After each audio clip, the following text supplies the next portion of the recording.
The views expressed on Talk Real Solutions, hosted by Tyrone Thompson at talkrealsolutions.com, are the views of Tyrone Thompson and do not reflect the views of talkrealsolutions.com, YouTube, or etc.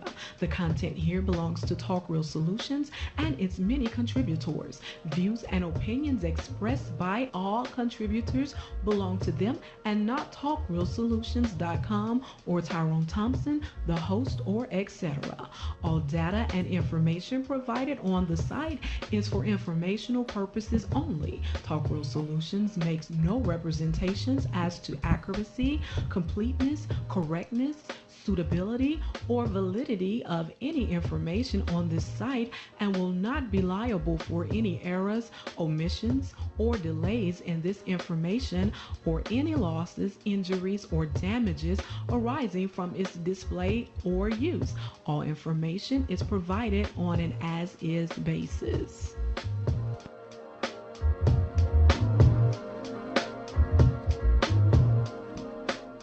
All right. Welcome to the show. Welcome to the show. This is Talk Real Solutions, and I am your host tonight, Tyrone Thompson. I want to thank you for tuning in. Today is December the 18th, right? 2025, and I want to, if you want to listen to the show, all you have to do is, dial up the YouTube, not dial up, but go to the YouTube page, and we are there live for about 3 hours of show. So, sometimes it goes a little further. But from 9 till 12 is what I do here on Thursday. So you can dial in there, you can log in there, or you can call the number at 1717-908-1834 and hit the access code at 642749, and I'll let you on the line. And that is a new access code, and hopefully I didn't double check. I'll check. Hopefully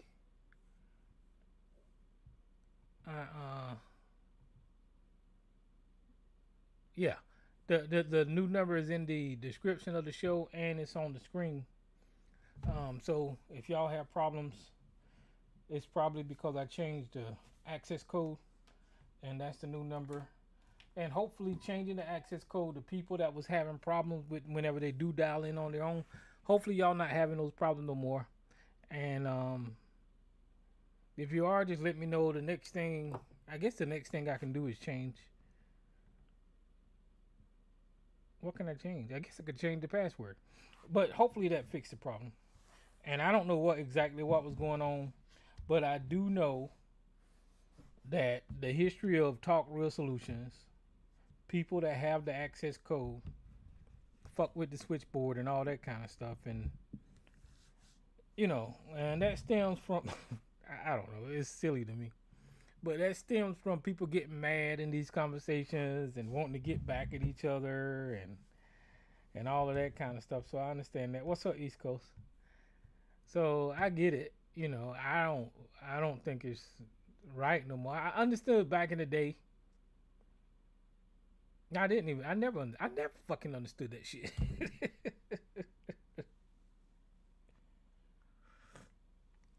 I was getting ready to say I understood back in the day that, why people would do something like that, but no, I can't say.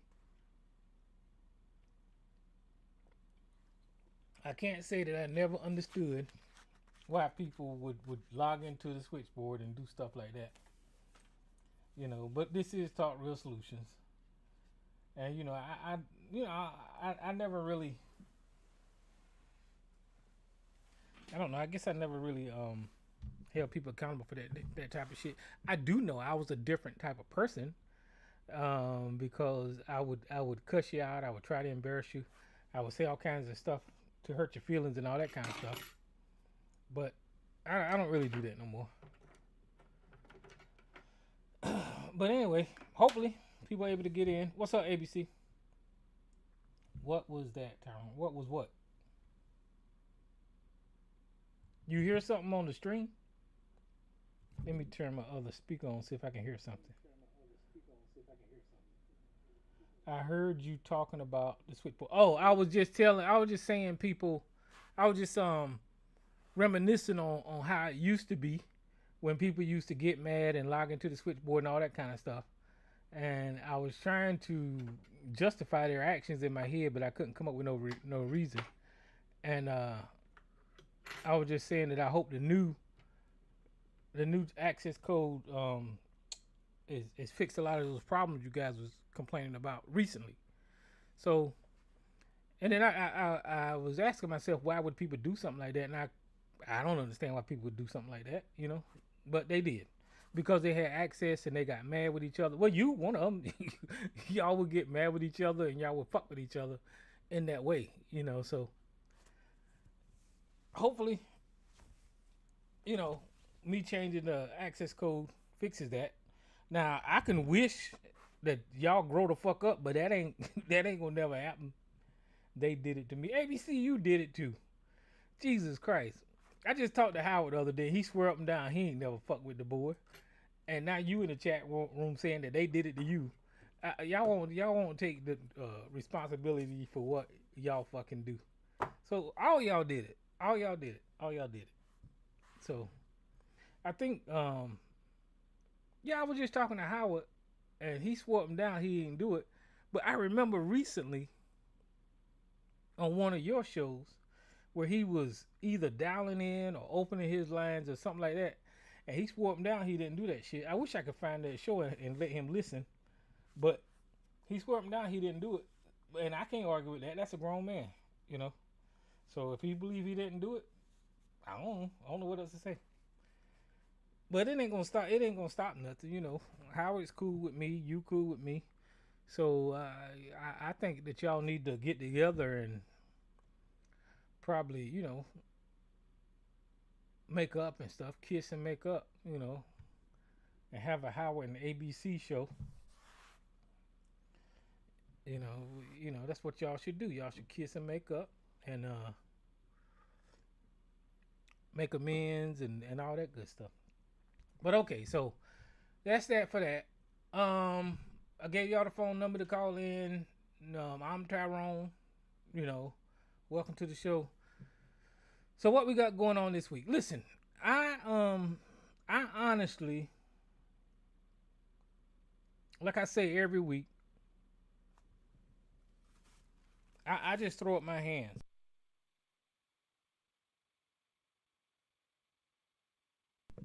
I I throw up my hands now, and I want this country to do better.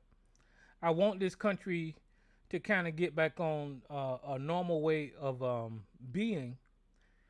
But when it's all said and done, and you look at the history of things, nobody's really getting held accountable for breaking the law or violating the Constitution. Nobody's getting held accountable for that shit. So what can you do? I can come on here every week and complain about it, and get bothered by it. And I can tell you why that is. Whenever you see people breaking the law, whenever you see people doing something wrong, you just have a natural response because you know that something is going to happen. Yeah, and I ain't talking about politics right now. I'm just talking about in general. If you see somebody breaking the rules, then you know they're going to be held accountable in some shape, form, or fashion, right? If it was me, the reason I don't do certain things is because I know that accountability will come to me.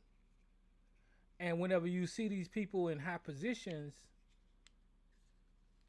break the rules, you expect accountability, but accountability never comes to these people. Um, if you look at Elon Musk, whenever he was paying for votes for Donald Trump, whenever he blatantly gave, I think it was like $3 million to Donald Trump's candidacy, that's wrong. I knew it was wrong. It's illegal. So I was hoping that accountability would come to Elon Musk, but because of his money and influence, there was never no accountability for Elon Musk. And you could just look down the line. You can look at Steve Bannon. Whenever he stole the money for the wall, even though he spent some time behind bars, that wasn't real accountability for what he done in that instance. But I was satisfied to know that some accountability was taken. Even with the January the 6th insurrectionists, whenever they went to court and had their court day in court, you watch accountability taking place. So you was kind of satisfied in your mind knowing that some accountability was happening with those violent people that broke the law on January the 6th. But then Donald Trump get in office and he pardoned all them people. We watch Donald Trump every day break the law. Whenever he bulldozed the White House, whenever he's selling his meme coins, whenever he's lying to people about the economy, whenever he's lying to people about international affairs when it comes to these wars, all of that stuff it's not a violation of law, but it is a violation of his oath to the Constitution. So from that aspect, you look for some type of accountability from this administration, from Donald Trump, but it never comes. And I could continue to go on and on and on and on, but it's kind of frustrating. It wears you down. It's just constantly. Right now, I could pull up a whole bunch of left wing YouTubers, right? And all they're talking about is bombshell this and Trump White House this and Trump administration is collapsing and all of this bullshit, right?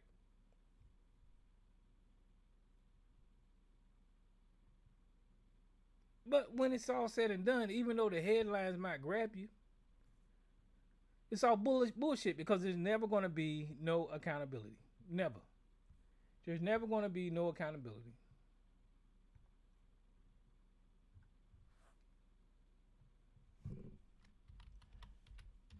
But because of the way the internet works and how algorithms work, and I'll give you an example. So let me see if I can do this right. Mm,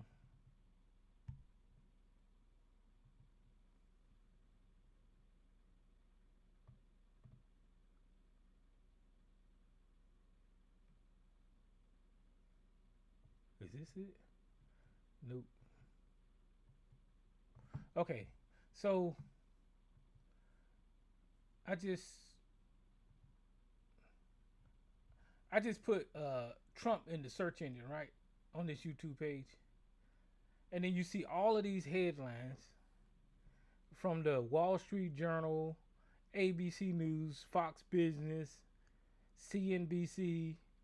All of these things are like, okay, with all of this news, something is going to happen to Donald Trump because every one of these headlines,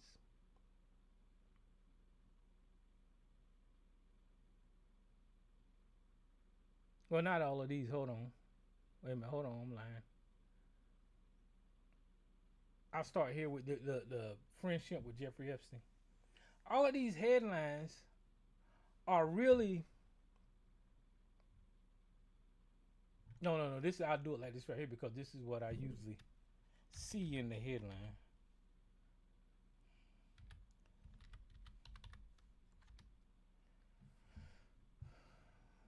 So I put Trump bombshell, and everybody's got a damn bombshell for Donald Trump. This guy right here said Trump's term ending. Trump outs Elon Musk as election bombshell term ending. That's a fucking lie. You know, Target.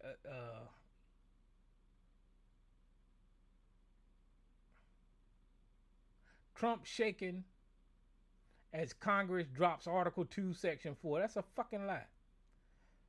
Uh,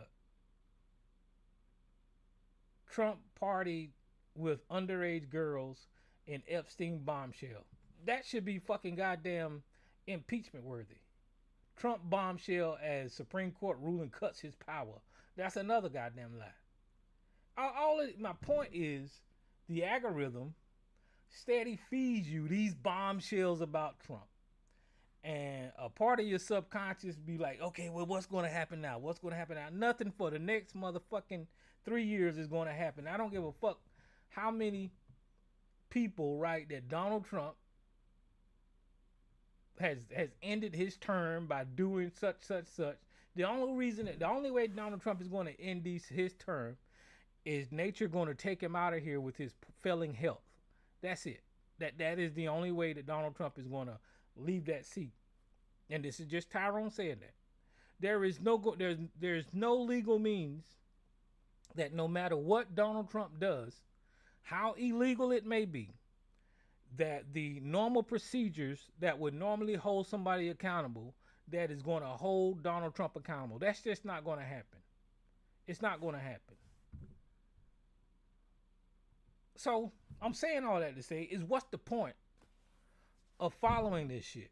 What's the point of watching all of these bombshell news and all of this kind of bullshit, looking at all these reports about what Stephen Miller's did? You know, and I'm not telling you not to watch it. I'm not telling you not to follow it, because you can get some information from it, right? I'm just saying, for me, the consumption of all of these things that I know should be career ending, should end this administration, all of these things in normal times that would end this administration, it's not going to happen with this guy. It's just not. I mean, you cannot get no worse than being in bed with the world's biggest pedophile ring, sex trafficker of young women and girls. You can't get no worse than that. And this country is either too afraid, or Donald Trump has got so much power over the media and so much power over his following that everybody has fallen into this cult-like behavior, even on the left, that they're not highlighting the sex trafficking and child abuse and what all went on down there with Donald Trump and them little girls. They're not even talking about it.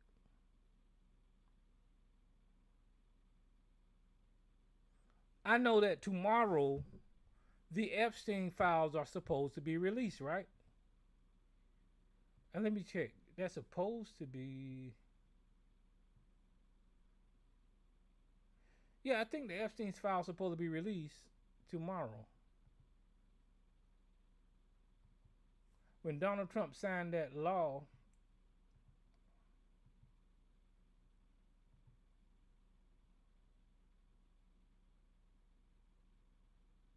they said they released 68 new photos. I don't know if you guys can see what I'm seeing. Let me see if I can. Hold on.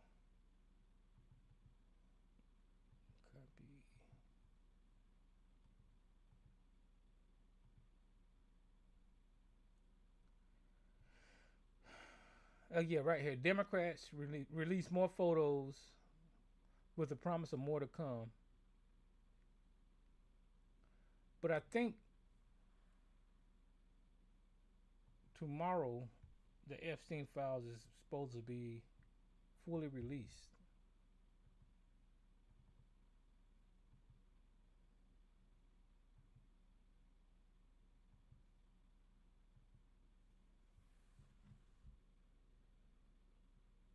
Well, anyway, whenever it is, but I'm pretty sure it's tomorrow.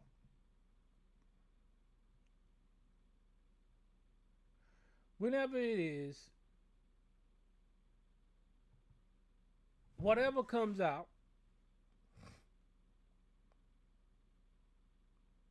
is going to be tampered with by Donald Trump. We already know that he's had people working on our tax dimes to hide information about him before the release of these files. And whatever come out, the information is going to be not there, redacted, and they're posturing themselves in a way to spin whatever comes out. But it's clear by what's already been released by the Epstein estates that Donald Trump is all over these goddamn files. And not only Donald Trump, you got others. It said the House Oversight Committee for Government Reform has released some more photos. And here's that website. So as you go through these photos, here's I haven't looked at them. Here's a text message. I don't know. Try to send me someone else. I have a friend, Scout. She sent me some girls today. But she asked $1,000 per girl. I will send you girls now. Maybe someone will be good for Jay. Name, 18-year-old, height, measurements, weight. I don't know what Shirligan mean. Oh, that's a damn city. And it says Russia. Okay, I haven't looked at another picture on this fucking new release of these files. But I'm telling you, this is concerning. This is concerning because it's not only the United States and Donald Trump and Bill Gates and Bill Clinton. There is a worldwide trafficking ring going on based off of this one little text here, right? So how did I get back to where I was? And then you got photos like this of probably teenage girls with in ink written on their bodies.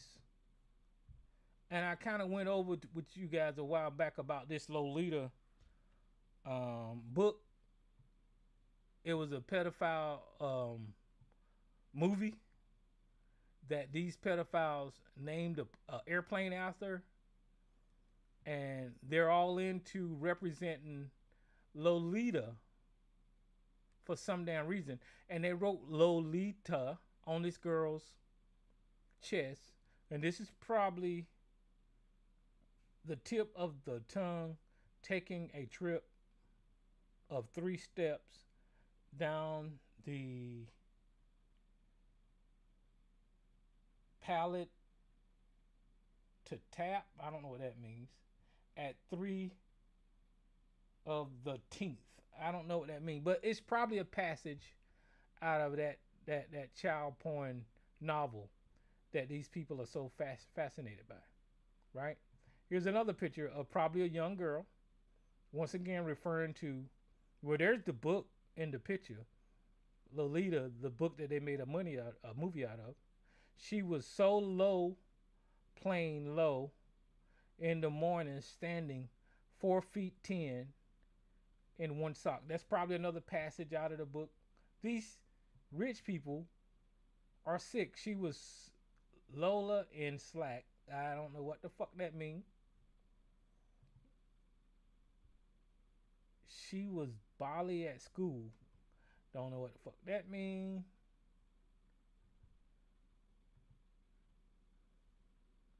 Here's Jeffrey Epstein's passport.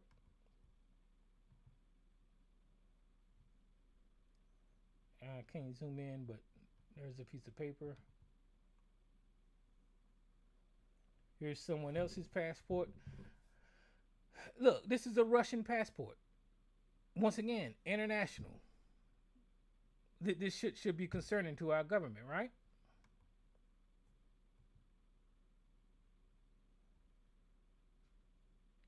Here's someone else's passport.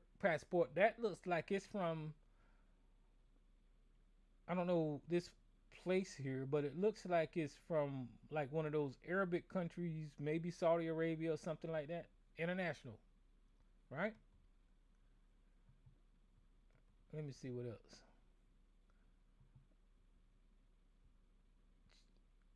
Here's a Czech Republic passport.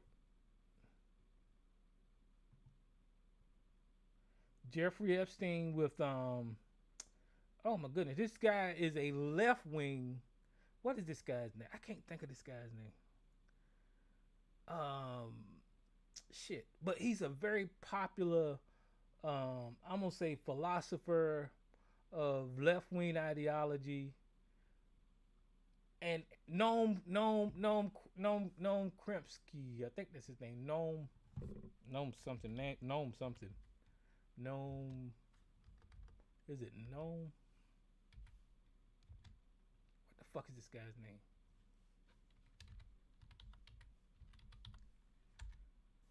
Noam Chomsky. That's his name. Yeah. This is him here. But he's like a very popular left leaning ideology person and all that kind of bullshit, right? So here you have it. Here you have somebody on the left interacting with Jeffrey Epstein, and I don't give a fuck. You see what I'm saying? I'm not. He's 97 years old now, I guess. And nobody's gonna cry because this guy is with Jeffrey Epstein. Here you have Bill Gates. Now I don't know Bill Gates' politics. I know Bill Gates claims that he like helping out the less fortunate on the planet, and he claims that he likes to help with medicine and education all over the world, and that's fine. But if you're a creep, you're a creep, and fuck Bill Gates. You see how easy that was? There's Bill Gates again with someone else. Well, fuck him. Jeffrey Epstein, I don't know these people. They look Jewish to me. I ain't gonna tell you why, because that would be considered racist. But Jews have certain features that just stands out to me. Now I seen this guy on MSNBC. He's a news reporter. I think he worked for one of those newspapers. Lock his fucking pedophile ass up. I don't know who the fuck he is. Here he is again.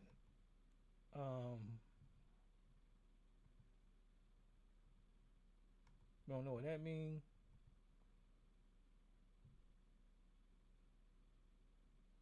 So why are they showing that? So let's find out what this medicine is here. PHENA.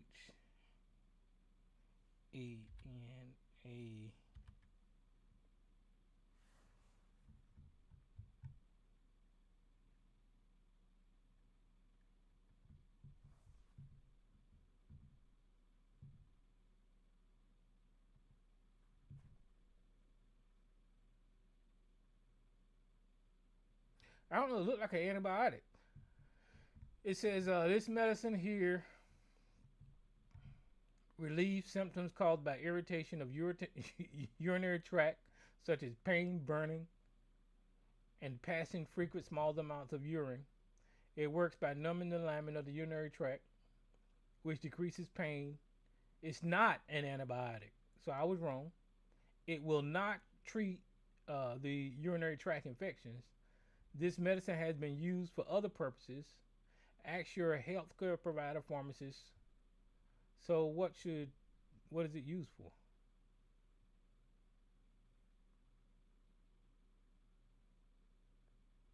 I don't know, but anyway, they're showing this medicine bottle, and for some reason they X'd out the name on it. And the reason I'm taking so long with this stuff is because this is the first time I'm seeing these things, because I heard that they came out, and like I said, I don't dive into this stuff, so y'all gonna have to dive in it with me.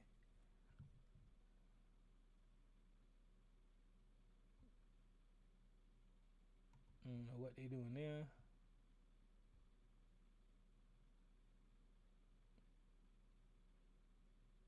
I don't know what they doing there.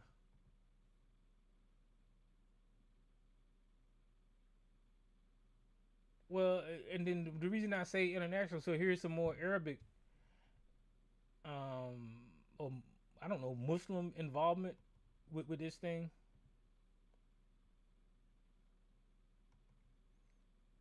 I don't know none of these people that don't. I mean, if you guys know these people, they're obviously pretty popular and famous. There's Steve Bannon,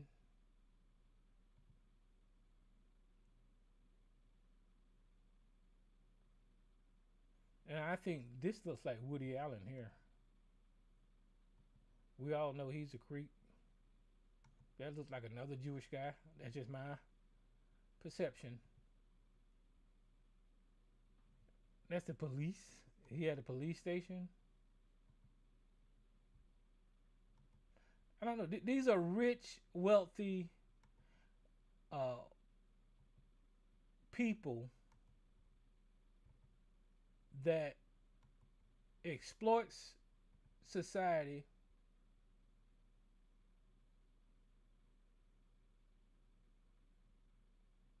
I heard something about this building. I think this is one of the buildings on Jeffrey Epstein Island that they go in and do freaky shit. But these are rich, wealthy people.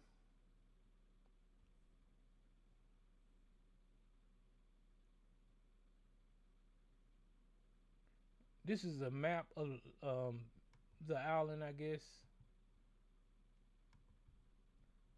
It's all stuff that can be used, and they say that they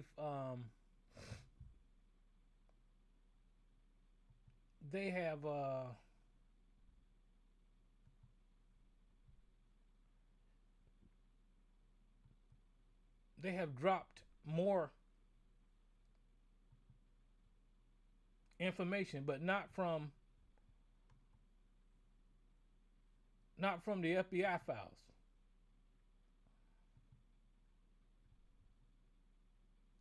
All of these files is coming from the Epstein estate, right?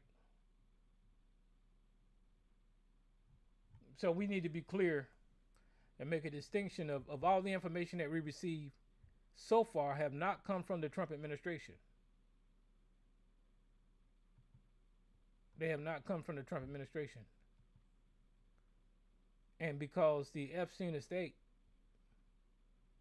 I think they have been subpoenaed for this information, so they have to turn it over by law, and that's why we're getting information like we're getting, right?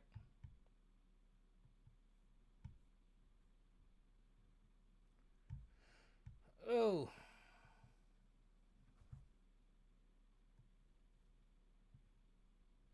there's an article from The Wire,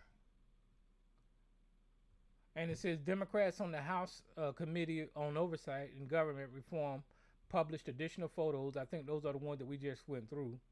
They received from the estate of Jeffrey Epstein, the infamous financier and convicted sex offender.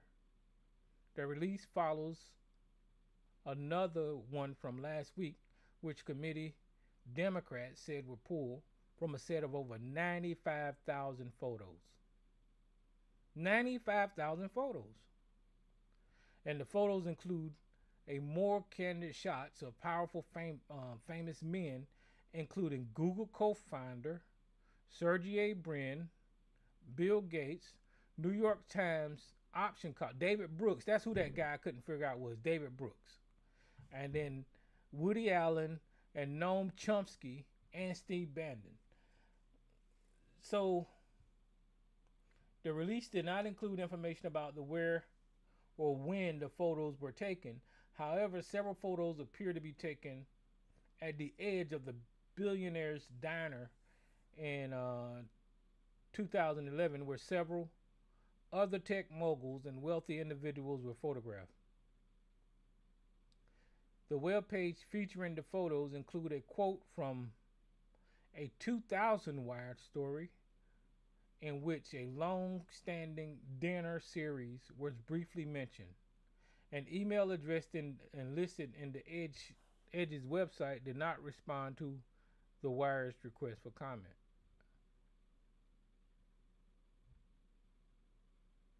Okay, yeah. So here's the deal. These photos that we're receiving is coming from the estate, and they clearly make a connection with Donald Trump and other rich people being involved in sex trafficking and pedophilia and child abuse.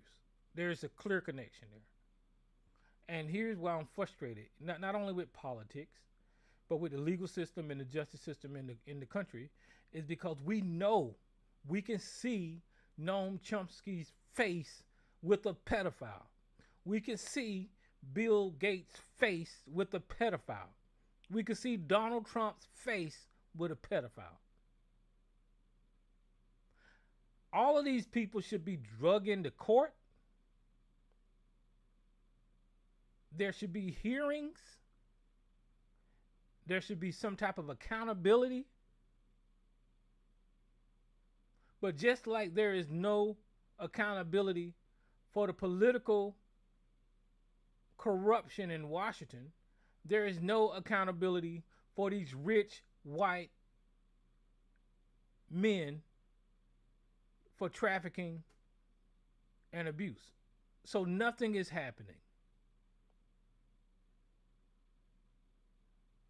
But at the same time, you can see police video after police video of them getting in their little government-funded cars, chasing down fucking taxpayers, beating the shit out of them.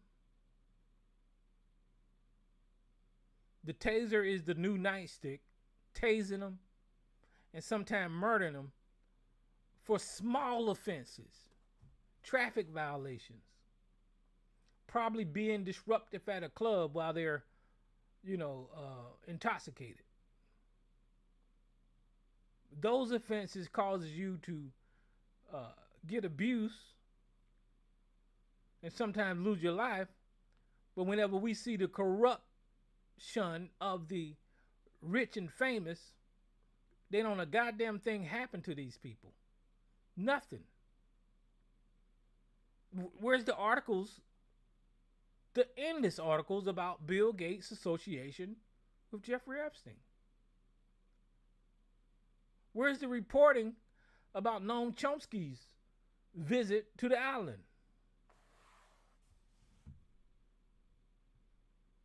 If that's reaching too high, what about this fucking New York Times columnist, David Brooks?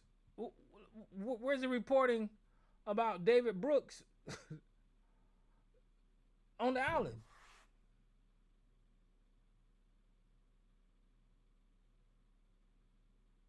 You see, David Brooks happened to be wearing that good luck charm. Noam Chomsky and Bill Gates and all the other rich white men, they're wearing that good luck charm. Even though Tyrone's sitting up here calling them out by name publicly, they can deflect whatever is thrown their way because of that damn good luck charm, which is their white skin. Right? The white skin protects these people. Whatever they do just bounces off. And then you hear people like Sarge bring up crime statistics about black people. This is why I don't listen to those. I don't pay those statistics no mind. Because whatever the fuck black people is on them damn statistics that has been cooked up against black people, I can guarantee you can triple the amount of white people that are committing those crimes. Show me the statistics of child sex trafficking that has these white men included. It don't exist. So if it don't exist, people don't talk about it. But you can show me some trumped up statistics about black people that is false just by the very nature that you didn't include all of the white criminals. You see, we live in a fucked up country. And Donald Trump and his racist ass corrupt fucking administration has exposed the very thing that I've been talking about for years. About the violent nature, the disgusting behavior, the Neanderthal way these people think.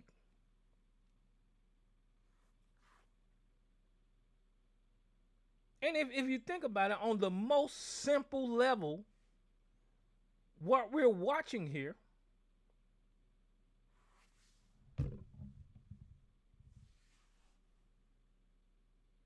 is like a antiquated behavior, right? Like let me see how I can. Whenever you look at the monarchies and you watch the way people came into power back in the day, right? So y'all got to stay with me here. It's because so many examples of history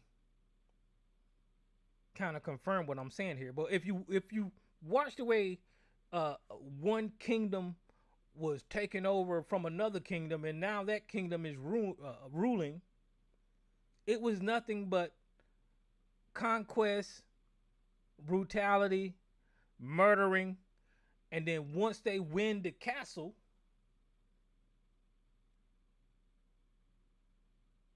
now they're in charge. But how did you get to be the king? You got to be the king by killing children and pillaging villages and killing women and just mass murder. And then your group won, and now you royalty. Right? If you look at the way Christianity won, it was by brutality and convincing people that there is a Jesus Christ and the Bible is real, and all of these stories about noble. If you didn't believe those fucking made up stories in the Bible, they lynched your ass, they chopped your damn head off, they burned you, they murdered you. If you was a non-believer because you was a risk to the believers if you lived. So they had to kill you. That's the way Christianity spread. If you don't believe my philosophy or ideology, then I'm going to murder you. Not only am I going to murder you because you believe that way, I'm going to go to your village and I'm going to murder everybody there that don't accept Christianity. I'm going to kill them too. Right? That's the mindset of the Anglo-Saxon. So whenever you look at these white men, they're not conquering villages and taking castles anymore. They're not trying to convince non-believers of Christianity anymore. What are they doing? They're all trying to win at the game of capitalism. Right? They're all trying to win at the game of capitalism. And just like their forefathers, they're going to murder, they're going to rape, they're going to steal, they're going to burn down, they're going to kill in order to be the richest man in the world. or have the most power through capitalism. Capitalism is their new battlefield. The CEOs of these companies and corporations, they all have castles. Those are the castles. And whenever you talk about the merger of Paramount,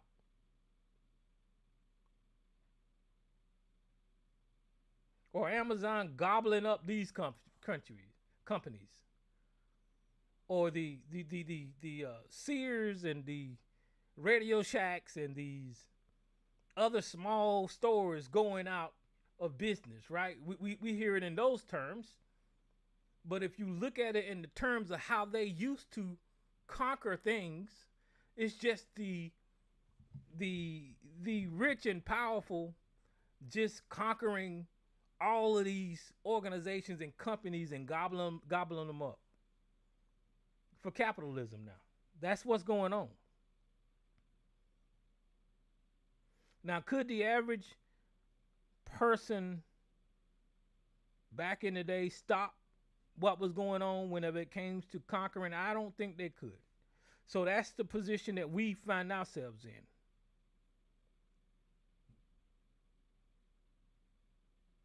So it doesn't matter what we say.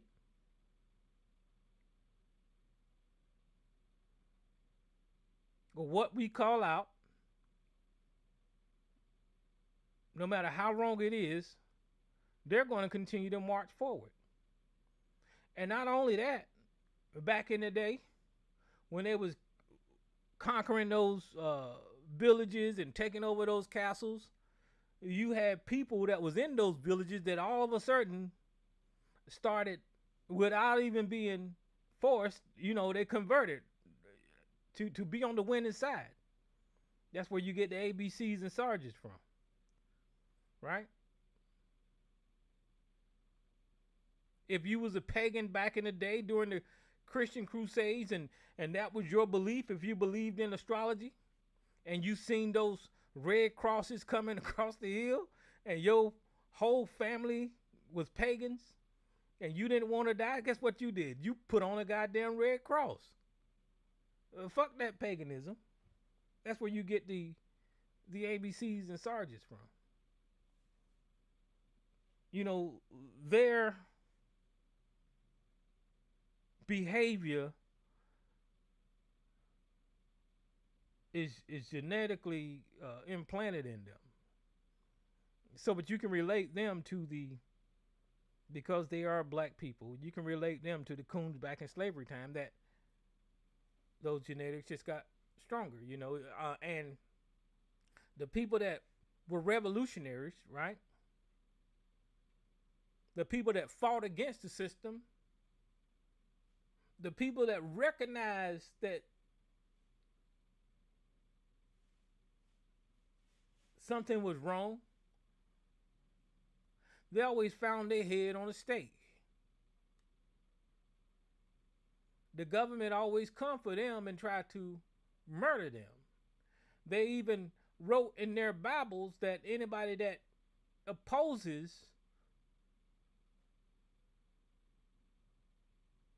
the acknowledgement of a God is an abomination, right? So they got doctrine to steadily push on the narrative of you've got to believe the status quo. And people believe that shit. I mean, whenever I was talking about religion over here, that's all whenever you heard a Christian call in, that's what they was doing. They was fighting for that doctrine, and you can't believe that way. People throw your race up there. You can't believe that way because you're African. You can't believe that way because you're a religion. All of that's dogma. All of that's this ideology that you must believe. You must have this group think. You got to think the way the group thinks, right?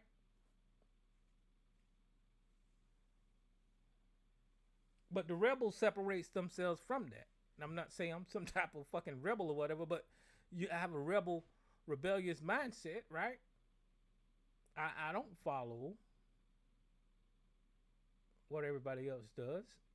Now, I can't say that I don't have a history of doing that because I do, because I'm human, and I came up in this society just like everybody else, believing what was fed to me, and then my mind matured, and it kept maturing, and it's going to keep maturing, hopefully. But some minds don't never some of our minds don't never grow past that indoctrination, and they just keep on um, believing it. And that's what you got with this cult-like behavior with Donald Trump.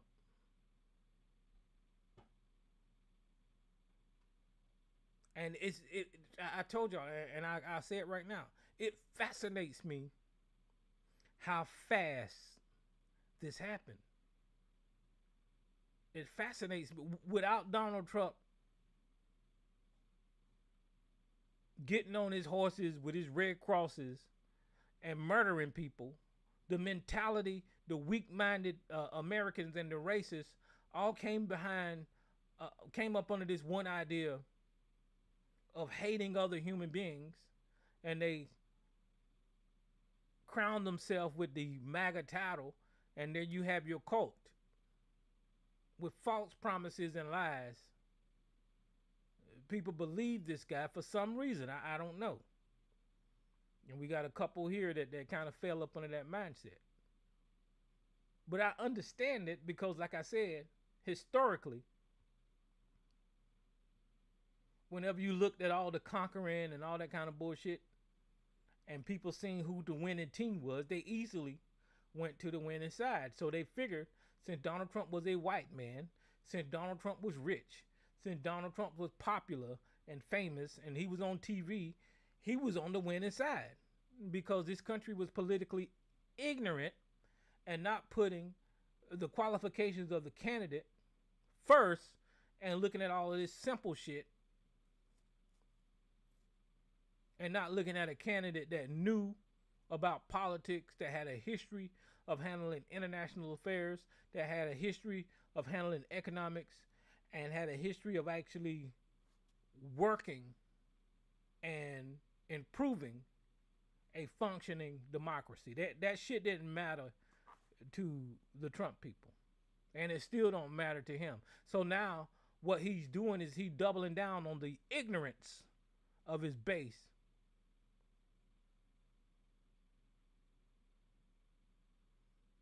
And you can see him doing that when he does things like January 6th was a hoax, or the 2020 election was a lie, or the COVID came from a lab, or Bill Gates, not Bill Gates, but what's that guy's name? Dr. Fauci. You can see him doubling down when he's repeating these conspiracies, basically. And he's inserting into his base to be more stupid. And they're eating it up.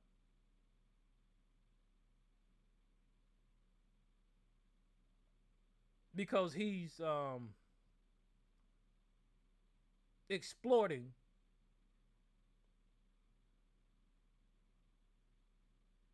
a human feature, if you will, or a human mindset, if you will, of groupthink or tribal mentality. He's exploiting that, and you know that's a bigger talking point. But you can look over here on YouTube at social media, and you can see Tariq Nasheed mimicking the same thing that Donald Trump is doing, but he's doing it with black people. Right?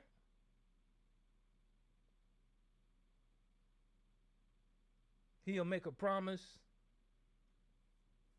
He'll find a boogeyman. And he keeps finding these boogeymans. These boogeymans for the FBA is the African diaspora. Right?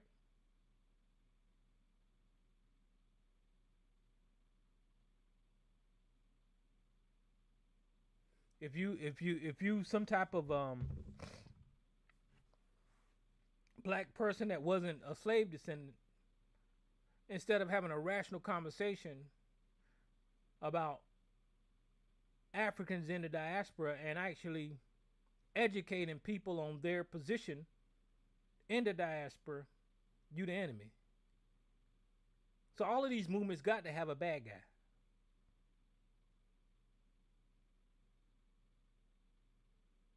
All of these movements got to have a bad guy. So if you don't have a bad guy, then basically your movement ain't going to go nowhere.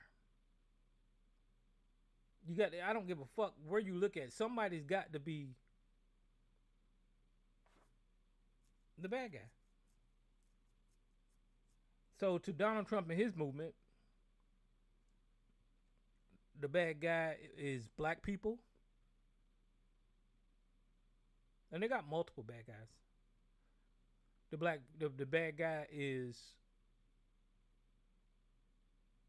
migrants. Right? The bad guy is Democrats.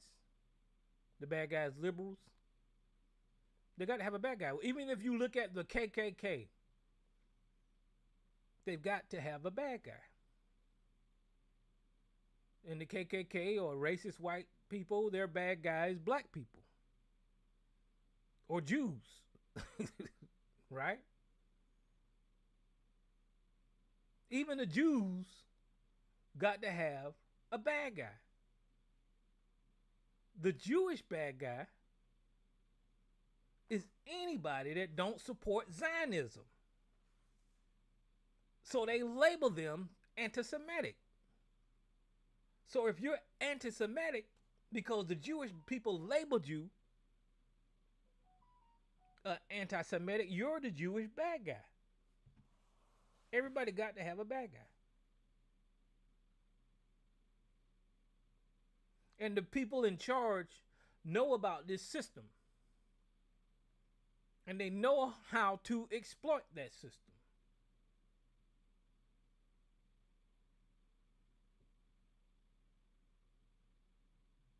Alex Jones.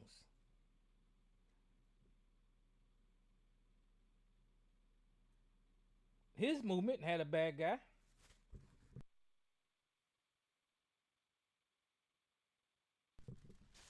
When he first came on the scene, his bad guy was the rich and powerful elite in Bilderberg, right? The rich and powerful was having all of these secret meetings and doing all of these things for a new world order and all of this kind of stuff. That was his bad guy. And then watch this. As he became one of the rich and powerful, the bad guy shifted. And the bad guy became red flags. And the Sandy Hook really wasn't a school shooting. And everything is a red flag. So these events that happen in our society, and the news wasn't put out the way that he wanted to receive it in order to keep his audience confused. Whoever didn't follow his conspiracies was the bad guy. So there's a pattern, is my point. And you can go on and on and on. And the reason that I'm pointing it out is because this system that they're exploiting has got all of America, including the media, not giving a fuck about the world's biggest child sex trafficking that I've ever known. We don't care. The United States do not care about children getting exploited. We don't give a fuck. That's why I titled the show, The United States of America, the country led by sex traffickers and child abusers. Because that's exactly what we are. And I'm saying that as clear as day. And it's not a lie. If that's a lie, can somebody please call in and tell me, Tyrone, the United States is not led by sex traffickers? Prove that to me. Tyrone, the United States is not led by child abusers. Prove that to me.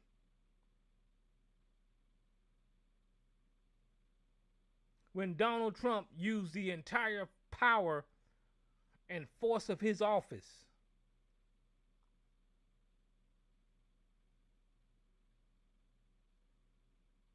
to release one of the sex traffickers from a I don't know if it was a maximum security prison in Ghislaine Maxwell, and move her to a minimum security prison. Prove that to me, why a president would be looking out for a sex trafficker and make a sex trafficker's life easier.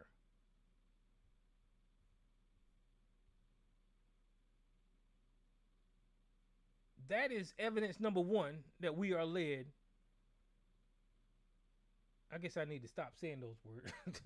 We're led by traffickers and children lovers. And children, not children lovers, but child abusers. Clearly, there is no reason that Donald Trump would, or any president, or anybody that would show favors to someone like Ghislaine Maxwell unless you support what they've done. And Donald Trump clearly supports what was done to those children by others and himself, allegedly. He don't care. Donald Trump will make his money and he will watch this democracy fall. Donald Trump, RFK, and Dr. Oz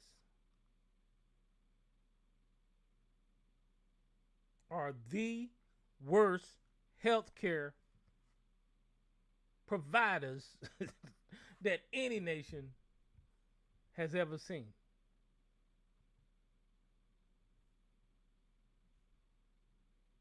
That's another thing that's going to happen at the end of this month.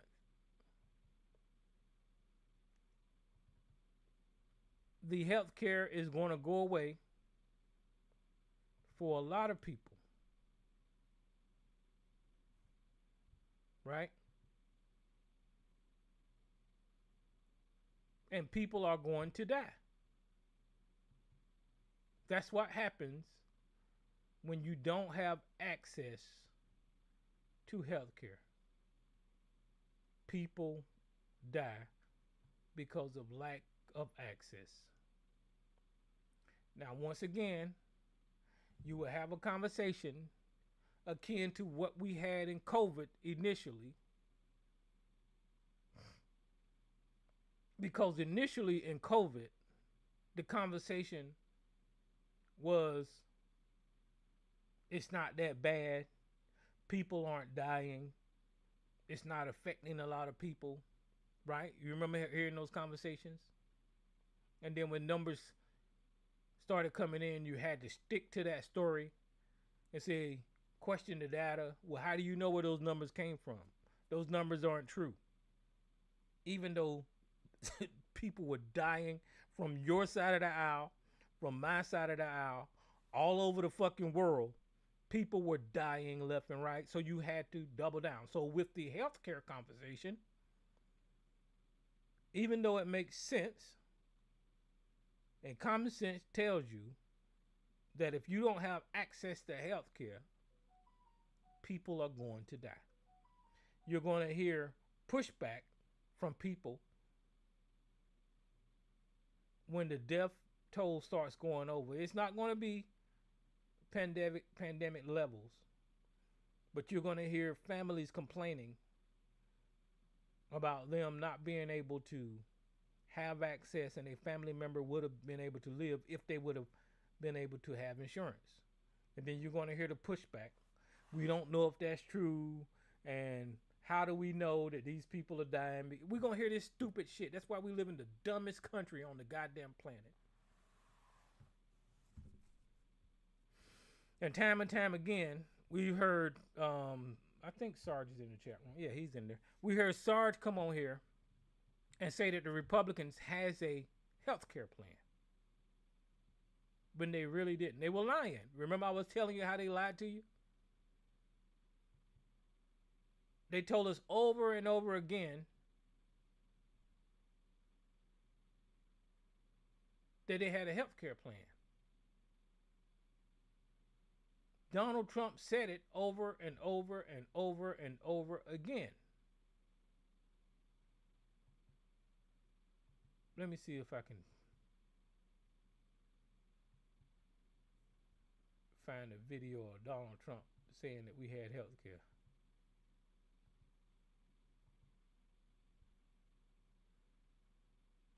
This looks interesting. Let's see what this says.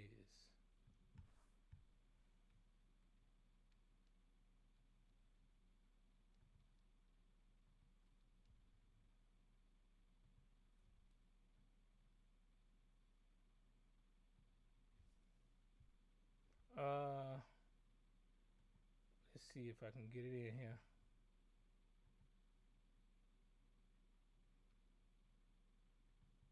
I will ask Congress to convene a special session so we can repeal and replace. And it will be such an honor for me, for you, and for everybody in this country. As soon as our secretary is approved and gets into the office, we'll be filing a plan. We have a really terrific, I believe, healthcare plan coming out. We're going to have a healthcare plan that's going to be second to none. It's going to be great. I never said repeal it and replace it within 64 days.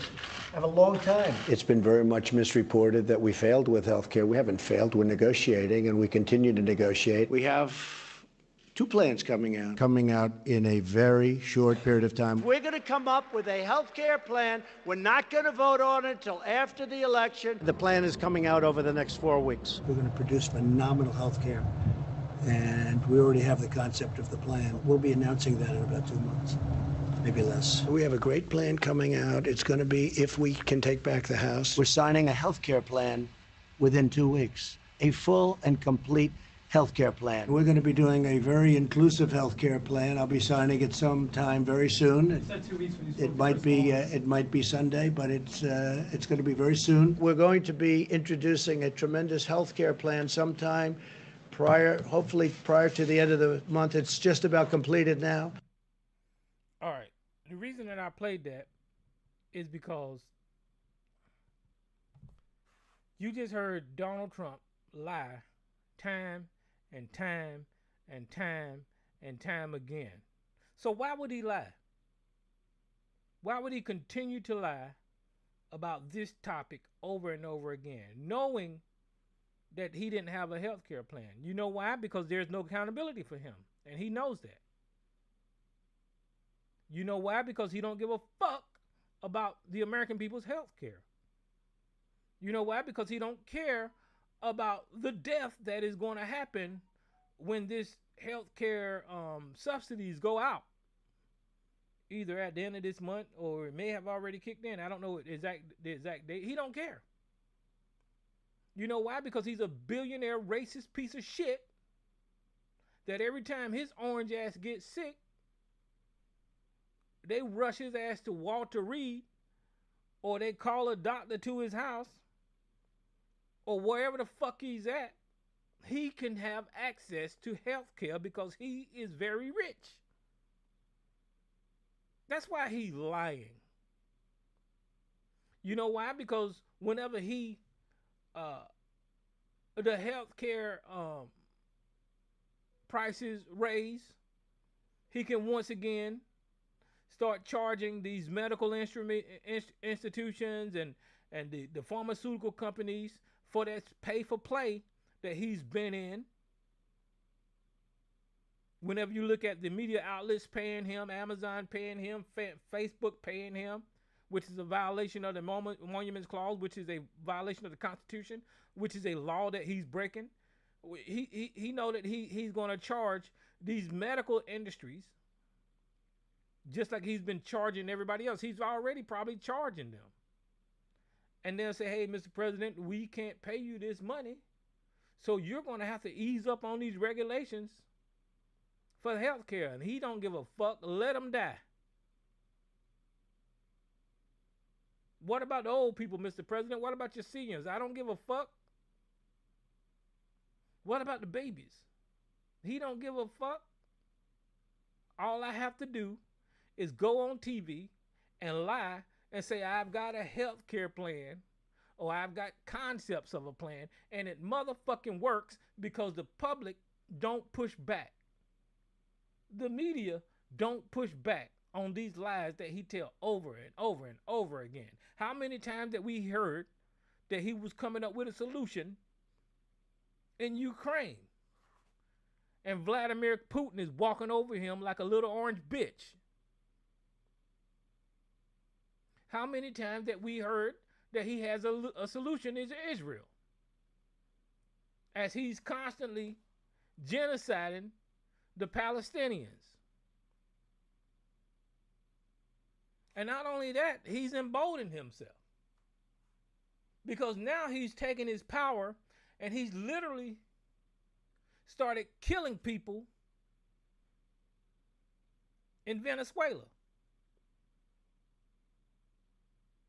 because he's lying about fentanyl coming from Venezuela when we all know that it doesn't. Well, I ain't gonna say we all know, because there's a lot of people that when Donald Trump speaks, they believe what the fuck he say. But we know fentanyl originates in China. I don't even know if I can Google that. Let me see if I can Google it. All this shit should be.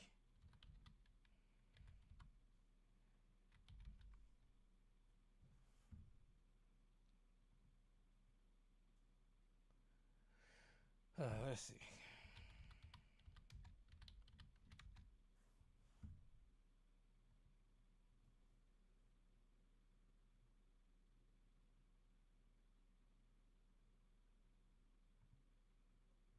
Oh, they've been fucking with Google. Let me show y'all something how this motherfucker. Listen, this ain't never said this. All right, so I said, where does fentanyl originate, right?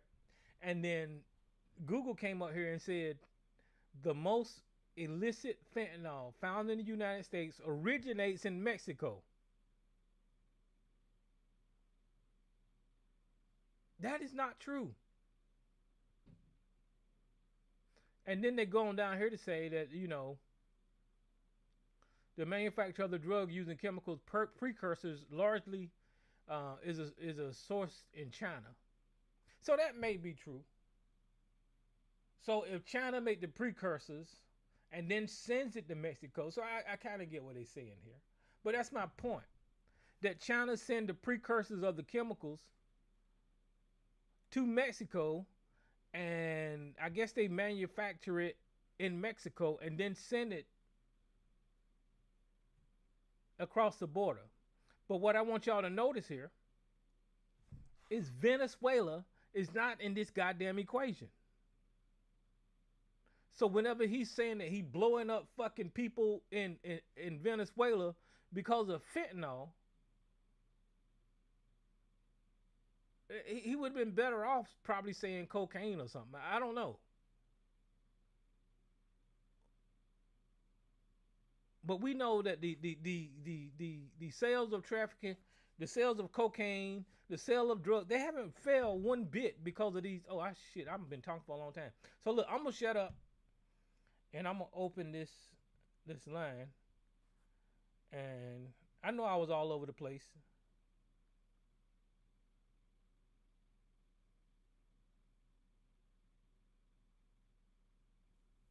So listen, tomorrow the Epstein files is supposed to be released, and sometime this month, healthcare is supposed to end, and nobody's holding this administration accountable for shit. And if you guys want to call in to the number at 717-908-1834, and the access code is 642-9. Is that right? 642-749. And Miss Elisa, welcome to the show.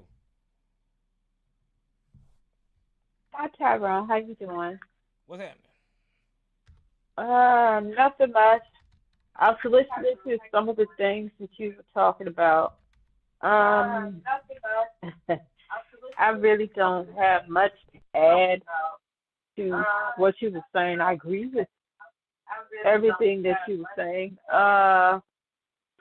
Yeah, it's just that I was seeing a lot of people all last week, and then after Trump's whatever that rally he gave yesterday, that wasn't whatever that was.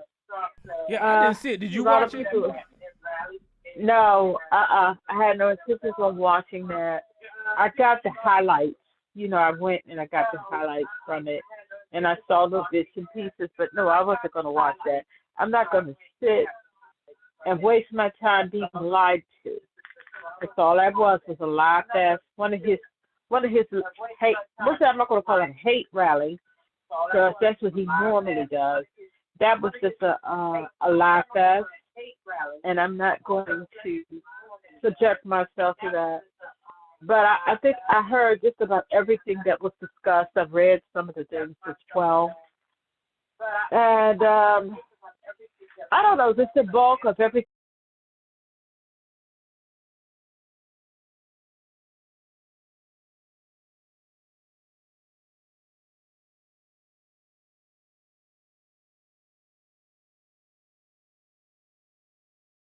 Just her. And I saw someone say the other week that the American people need to file a class action lawsuit. And I laughed, but then I said, it's not funny. They need to file a class action lawsuit against the Trump administration for distress and all of the other things that you would put into that, because for the mental distress that everyone is going through.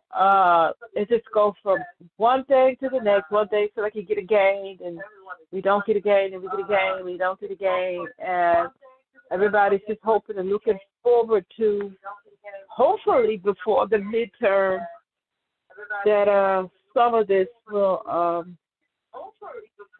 start to subside. The constant lying, and I don't see how anyone, when you know someone is lying. Trump has been a slim slam lying idiot, grifter, and now we have to deal with his cognitive decline. On top of that, that's why he's so nasty and so extra mean. Like they were saying, with the type of cognitive decline, but all of these things, some of the first things that could go is your frontal lobe. So you don't have a lot of self-control, and that's why he say anything out of his mouth. And I don't think he knows really what one day from the next. And this is the difference. He wasn't this bad. His first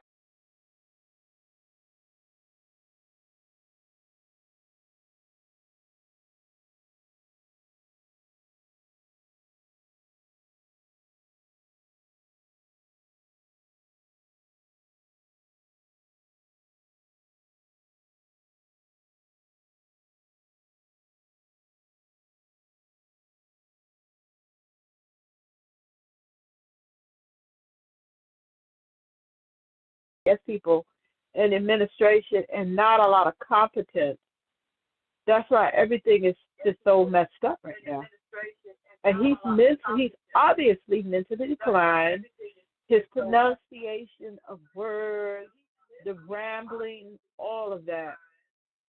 It's just getting worse and worse and worse with him as far as he is concerned.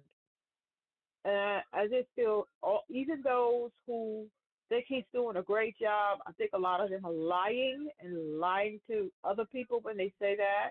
A lot No, of they them lying, are Lisa. I believe lying. that. I believe they really believe it. Some of them. I don't believe that. I saw the real dummies believe it. They don't know any better. But those who have a little bit of smarts, a little bit of something about themselves, they know they know that the bulk of everything that comes out of his mouth is lies. They have a clue the type of people and what's being pushed behind him, but because it's wanting to be right is a hell of a drug, and hating to admit I made a mistake, and hating to admit that someone else, you all might have been right, that's a hell of a drug. A lot of people hate to admit this. So you have a lot of that that's going on. People don't want to admit because when you ask certain people, we've heard it over here, we've heard it on the lines here. Well, what about this, this, that, and the third? Well, he shouldn't have done that. Well, he shouldn't have said that. But, you know, and when you hear people, when you ask them questions like that, and something that you know that cannot be defended, well, I don't agree with that. He was wrong about that. But what about Barack Obama? What about when Jimmy Carter did this? What about they know better. They just refuse to admit that I think I might have been wrong here, been a little wrong here. I might have been a little wrong too. I know I'm being lied to, but you're never going to get an admittance. And frankly, I don't care to get an admittance from them. Anybody who's smart and with a brain can see what's going on. Now, I saw today that one or two of the news uh, agencies were saying that it looks like the inflation has dropped just a tad, but they would say, but those numbers came from what is it, the Department of Treasury or whatever, the ministers that they put those. You can't believe anything that they say because they put out lies, just lies, lies, lies, lies, lies. And if it has stabled off, that's because the interest rate, because interest rate was dropped just to help to try to level off some of this mess. It's nothing because of what he's doing. But I think the numbers are lies because it's his people. They're not even putting out the job numbers. We are in a job recession. That's where we are right now. And it's only going to get worse before it starts to get any better.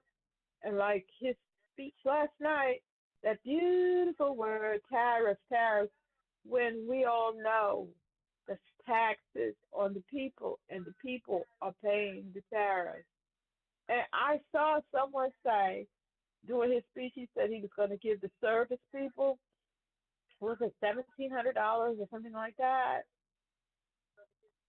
Yeah, I heard about It's, that, but it was bullshit. Maybe yeah, you got the background on it. Go ahead. yeah, I don't have no more background on it. He's going to give all of, I think it's those that are currently, what is the wording that you all use? Retirement and active duty. Yeah, I think it's active duty. I don't think it's everyone. I think it's active duty. Well, it's probably Seventeen active hundred duty. It had to dollars. be active duty. Yeah, active duty. And so that's either a lie, probably a lie. But if they do, I heard someone say, well, he's trying. It could be a slight bribery, or it could be if they get ready to push them into a conflict. So that's why they're giving that money. And Congress didn't approve that. So where's this money coming from? Well, see, that's Congress what I did heard. not approve that. I heard that the military get a housing allowance. So Hmm. what they say now, I was just listening to this as I was going, so I didn't follow up on it. What I heard them reporting is that he removed or cut the housing allowance, right? And the housing allowance is getting given to families and soldiers and stuff like that live in the barracks. But he cut the housing allowance. So now that the housing allowance is cutting, he's turning around giving them this $1,000, which won't even add up to the housing allowance that was cut. So it's like a card shuffle thing. He's taking money from one place and then promising to And giving giving it back. yeah. So that's Okay, what I yeah, heard. I That's what I read that overheard. as well. Either way, whatever, it's a scam. They're not giving you anything. And about changing, what is it, marijuana to a level, was it level 2? Schedule 3 is what I I think, seen today. well, whatever it is, that is because they were all, Biden and them had, anyway, that was already done, and they had changed that, then he went back and said, we're going to do that. So it's just, everything is just a sleight of hand that's going on. And some people are just so dumb. But I'm going to say the majority of the people see what this is. But Well, then see, you that's still why I have kind of too many. that's why I You kind still of have too many that buy into it. yeah, that's why I kind of push back a little bit because whenever you say like the smart people know better, I, I I think that these smart people is just as dumb because I would give Joe Rogan credit for being somebody that and I'll get you in a minute, unknown caller. I would give Joe Rogan credit for somebody that I don't know, he was able to obtain wealth and he knows how to run a business and it seems like from time to time he knows when to call bullshit. But I Mm-mm. seen a tape of Joe Rogan earlier today that was saying some dumb shit about Jesus being AI. I want y'all to listen to this I thought, bullshit. well, One of the I weirder already ones that heard. people think this is a stupid take, but I don't care. Jesus was born out of a virgin mother. Hmm. What's more virgin than a computer? Hmm. So if you're going to get the most brilliant, loving, powerful person that gives us advice and can show us how to live, to be in sync with God, who better than artificial intelligence to do that? Wow. If Jesus does return, even if Jesus was a physical person in the past, you don't think that he could return as artificial intelligence? Oh my As God. artificial intelligence could absolutely return as Jesus. Not just return as Jesus, but return as Jesus with all the powers of Jesus. Mm. Like all the magic tricks, all the ability to bring people back from the dead, walk on water, levitation, water into wine. See now, the reason I played that is because whenever I look at Trump base and Joe Rogan can say whatever the hell he want to, he's a Trump supporter, and you got all of that power and influence and these capabilities at your feet, and you surmise some dumb shit like you just said, I can see how people are believing Donald Trump when he says any goddamn thing. Because if this motherfucker Uh, believe that Jesus is AI, or even can conceptualize that the fake ass Jesus can become artificial intelligence and wield all the powers in the Bible and say that publicly on the radio like it makes good goddamn sense, then Trump got a base of fucking stupid ass people based off of Joe Rogan, because that was some of the craziest yeah, shit that I've ever heard. but Tyrone, I don't think anyone has ever thought of Joe Rogan as an intellectual. He's always was categorized as a Geek meathead. or whatever. Yeah, nobody never categorized Joe Rogan as a But my meathead. point with He saying was the that type. is that was he's probably one of Trump's supporters that believe this bullshit. Let me see what this unknown Joe caller got Rogan to is say. also a grifter. He's a grifter as well too. Oh So yeah, without a doubt. Who is this unknown caller? Yo, it's Big Will. Hey, what's up, Big Will? Not much. I just wanted to say there was a little feedback earlier. It's kind of like y'all two people were talking when it was just one person when the sister was speaking. But hold up, you said that they took the BAH from the troops, the military. Say what now? You said they took the housing allowance. That's that BAH, right? Yeah, that's what I Basic heard. housing Now, allowance. like I said, I didn't listen 100%, but they were saying because Trump is giving out this money to the service members, what he had did early on was cut housing allowance, and then because he cut housing allowance, he's giving these checks back. and it's just replacing that money that he cut early on. Well, how about? But I don't know about that at all. But how about when they did the shutdown? They went what 43 days. That's probably what month and a half without a paycheck. First and the 15th, right? That's almost 45 days. So they possibly went a month and a half without a paycheck, and that's Mm. not even going to cover those paychecks that they missed. I mean, common sense, right? Yep. Makes sense. It's whatever it is. It's something like that. Like what he just said, and something like what you said, Tyrone, or it's just a flat out lie. So it's it's one of the things. It's something. It's a sleight of hand that's going on with that. Yeah, something is going on because we know he ain't gonna take no money and give it to the soldiers. That's not even Trump. No, that's not Now, happening. It's sleight of hand. now, years ago when Obama was in office, he said Obama was weak because you got to be a big leader for a government shutdown, and yet he did one his first few months in office. Not even the whole 9 months in office he did. It was a government shutdown. Uh, this shit is crazy, bro. That's all I can say. Well, no, you're right. He's a liar. That's what I was trying to point out earlier. Is everything that he says is a lie, and he said It's with a his lie. full and he said with his full chest, and people just don't question him. They don't question him, and he continues to lie. Just like when we're talking about this money handout, we're talking about he promised because tariffs would work so good that people would get checks from the from the um from the tariffs. Uh oh, I think I missed something. Oh, y'all still there? Cause I think I turned my speakers off. I can hear you. Okay, okay. Yeah, he promised to get I can hear you. give out checks from the tariffs, and that's a lie. He said that the tariffs were gonna make all this money and they were gonna give out $1,000 checks to everybody.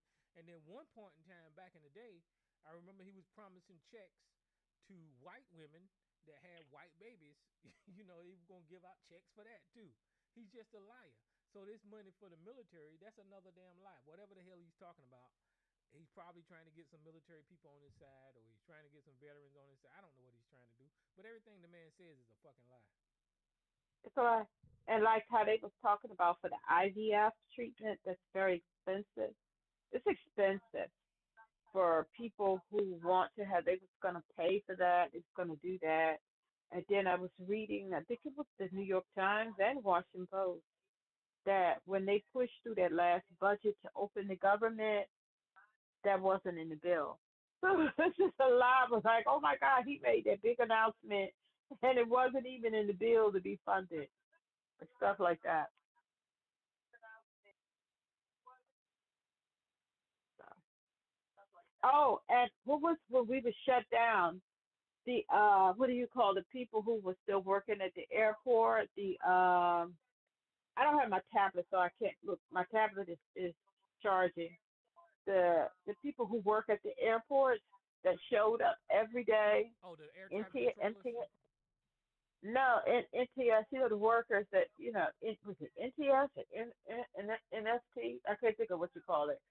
Uh, and they were going to give all of them $5,000.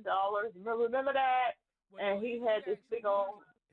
he following through on that because I heard the travel The secretary, TSA. yeah, the travel secretary actually came out and said that that was going to happen. So I heard No, him following that through on that. but they only given it to a handful, not even all the people who showed up. Yeah, it's not going to be a lot of them. No, it's not gonna be. It's not gonna. They said all of them, and that's not true. All right, who's this other Give unknown it to caller? a. Yeah, hey Tyrone. I just What's want to let you happening? know Joe your Scooter. audio, Say yeah, what now? your audio audio on the YouTube page is coming in really low. I hear everybody else fine, but your audio is coming in particularly low. All right, And so I just turned up. I good think I evening. turned up my microphone. Let me see if it went up. Test, test, test. No, that's not up. Let me see if it's this way. Test, Wait a test, minute. test. Let me turn my sound down. See if I Yeah, can hear. everybody else is fine, but it's just your audio is really low. Tyrone. Test, test, test. Everybody else is fine, but it's just Okay, your audio. that's down. So let me turn it back this way. Joe Nick Bone. Yes, sir. Okay, there we go. Let me see about this. Capital City. Okay, there we go. Sauce. Okay, there we go. Okay, there we go. Let me see about this. Okay, there we go. Okay, there we go. Let me see about this.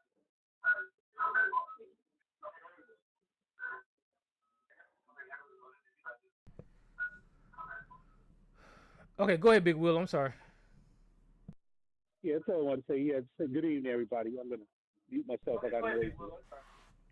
Well, yeah. So next week I don't think I'm going. Oh, well, I think Big Will has something to say to you. Go ahead, Big Will. Capital City Mumbo Sauce. Sweet hot. You know it, baby. I'm gonna get some soon. Heading down that way soon. Just bought a bottle If you last don't know weekend, now, my you brother. know. That mumble sauce. Oh yes. Man, that stuff. Woo. We used to know about that. That mumble sauce is like Tyrone. Man, that stuff is like cocaine crack, man. I'm telling you, this stuff is addictive. What y'all know about mumbo sauce? I thought that was a DMV thing. I grew up on Hold mumbo up. sauce. It is. I grew up I on was mumbo born in sauce. DMV. And you see, the DMV, that's our thing. Mumbo sauce, fried chicken wings, French fries, and mumbo sauce. Yes, What about the chicken wings and the fried rice? fried rice too. And with mumbo sauce, yes, that's a DC favorite right there. A DMV, but a DC thing. Hmm. Yep, I don't have a clue what y'all talking about. I'm gonna Google it. It's got mumble. Oh, say mumble sauce. I guess this is what it is, cause I don't know what the hell y'all talking about. It's like a seasoning. It look like hot sauce. Yeah, So I never had any. it's And good though. you not It's be properly blessed. Yeah. It's addictive once you get, especially if you go to the carryout and you get fried chicken wings, because they go the Asian people 5 wings, 5 ice, and mumble sauce, 5 wings, 5 ice, mumble sauce, and they fry the wings really hot, and you can get fried rice or French fries, and they lay it, they cover that stuff in mumble sauce. It's good. Yeah, Joe Nick Bone put me on the company that makes it and franchise it, I guess. And yeah, I got my first bottle last weekend, and I'm loving it. Oh, Yeah, they it's sell it because they've been selling it here. Capital whatever mumble sauce. I don't know what they black call owned it other, company. but I, What you had to order through? yeah, You had to yeah, order it through the mail, exactly. Big Will. Hmm. You had to order it through the mail. Mm-mm. Walmart, Food Lion. Oh, it's in Walmart. Yeah, yeah, they were able to expand it into the stores and stuff. Okay. Because at first you could only buy it here. That I think, because I know. Let me see. What do you call the name of it? I like to have the name right. Let me see. Yeah, it's Mumble Capital sauce. City Mumble Sauce. It was Yeah, a husband and Capital wife, City. and the husband died. Yeah, the husband died, but the wife Yeah. carried on. Yeah. Yeah, and so they were able to get it into like Walmart and the stores and things like that. So you can buy it. You should be able to get. You should be able to get it there in South Carolina at the Walmart, Tyrone, and fry you up some chicken wings. If you don't know how to make fried rice, to get some French fries. It's loaded up with mumbo sauce. Yeah, I guess I'll give it a shot. Yeah, give it a shot. Now there's some other knockoffs. Don't get the knockoffs. Get wait a minute. Don't get the knockoffs. Get Capital City. Yeah, buy the Capital City. I don't know what them other ones taste like, but You hit the capital city.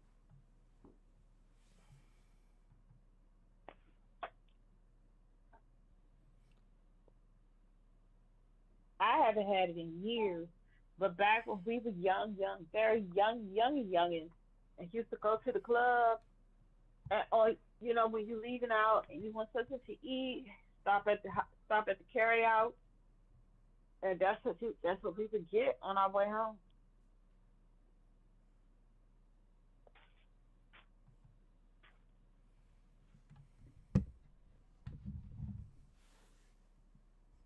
All right. Don't seem like y'all got a lot to talk about. But next week, y'all know I ain't gonna be here, so it's a holiday.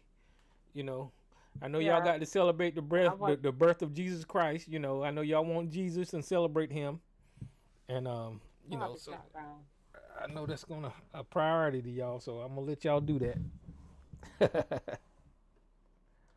I wasn't gonna be here either, but because we have relatives coming in. And I just like to that time to see family and see people who you don't see a lot during the year. So that's why I enjoy it. I the other part I don't, Well, you yeah, know. it's a tradition, and that's families gather, and that's what we supposed to do. You know, I don't give a crap who they labeled it after. People gonna get together and do what we always did, do that tradition. Isn't that is that's not what you're doing? Yeah. I ain't gonna say I don't celebrate it. I mean, Uh, you ain't got no other choice. Everybody's off. They home from school. Everybody's here. You know, the Christmas tree's up. So you all put of your that. tree up? Well, my grand youngins do. Oh, they do. Oh, Hmm. okay. I ain't fool with no tree. My mom put one up, but I don't fool with no tree.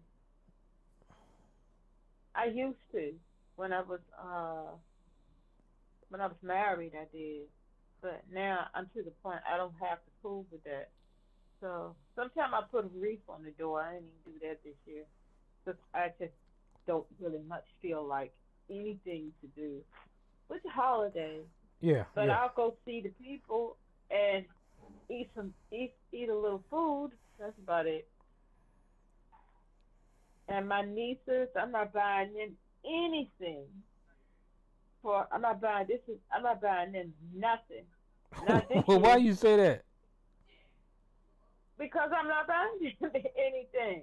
Now one of my nieces has a baby. No, two of them have babies. I'm gonna buy the babies. They infants. They just born. I'm gonna buy them something, but my nieces, I'm not buying them nothing. I was telling my mother, I said they're not getting anything this year. I bought those little babies something, and my goddaughter, I'm buying her something. I'm not buying anything. I'm not buying anything Why? this Because year. they too old?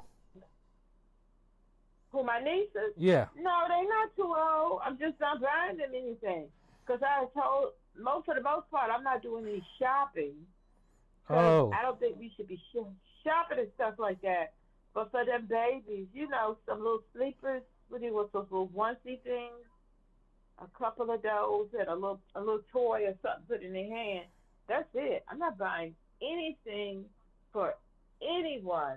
And I was like, I don't want anybody to buy anything for me either. Don't shop. Don't be out there shopping. If I had young kids, maybe, but I'm not buying anything for anybody. Okay. And those things that I have been bought that, before they was talking about the blackouts and don't spend your money. That stuff I already had, so I don't have anything to buy. Some food to take to people's house. That's it. Mhm. And I feel good about that. I'm not spending any money. I haven't really been spending any money in months. I haven't really been buying anything except for food and what is needed. I haven't spending money on anything in months. Well, you And can that's how save some money everybody now. should. Uh-huh. I haven't been. People's like when the economy, the stores and stuff. No, I haven't spent any buying nothing for anybody. So I know Christmas they're gonna be shocked. They can look and look on because one of them's still teenage, but I'm not buying them. My nieces, I'm not buying them anything My goddaughter, buy her nothing either.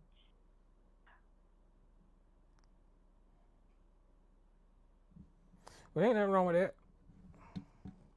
So you been shopping? No, I don't. I mean, I really ain't done Christmas in a minute, you know. And like I said, if it weren't for my grandyoungers, that tree wouldn't be up in there. You bought them some gifts, or you just go get their mama some money? I didn't get them no gifts. Um, my granddaughter's into boxing, so I want to get her not boxing but wrestling. So I want to get her a Mhm. helmet and some protective gear, that type of stuff. Oh, that's good. That's good. She little, so that's good. Yeah, I don't have a problem with that. Somebody with little kids, just tell them they're not getting a bunch. I just don't think people should be spending money in these stores, especially like Walmart, stuff like that. Keep your money. If you have very little kids, there's places that you can shop. If they just must have something and buy them something. You Yeah, need to yeah. have Usually by food now I've there. been done ran up my credit cards and all that kind of stuff. I ain't I ain't did it. I don't think I'm going to. So yep, it saves you money. Well, to save your money. And I haven't been buying anything. And so I feel fine about that. I feel fine with it. I'm good with it. So and what they all looking like I didn't do any shopping this day year.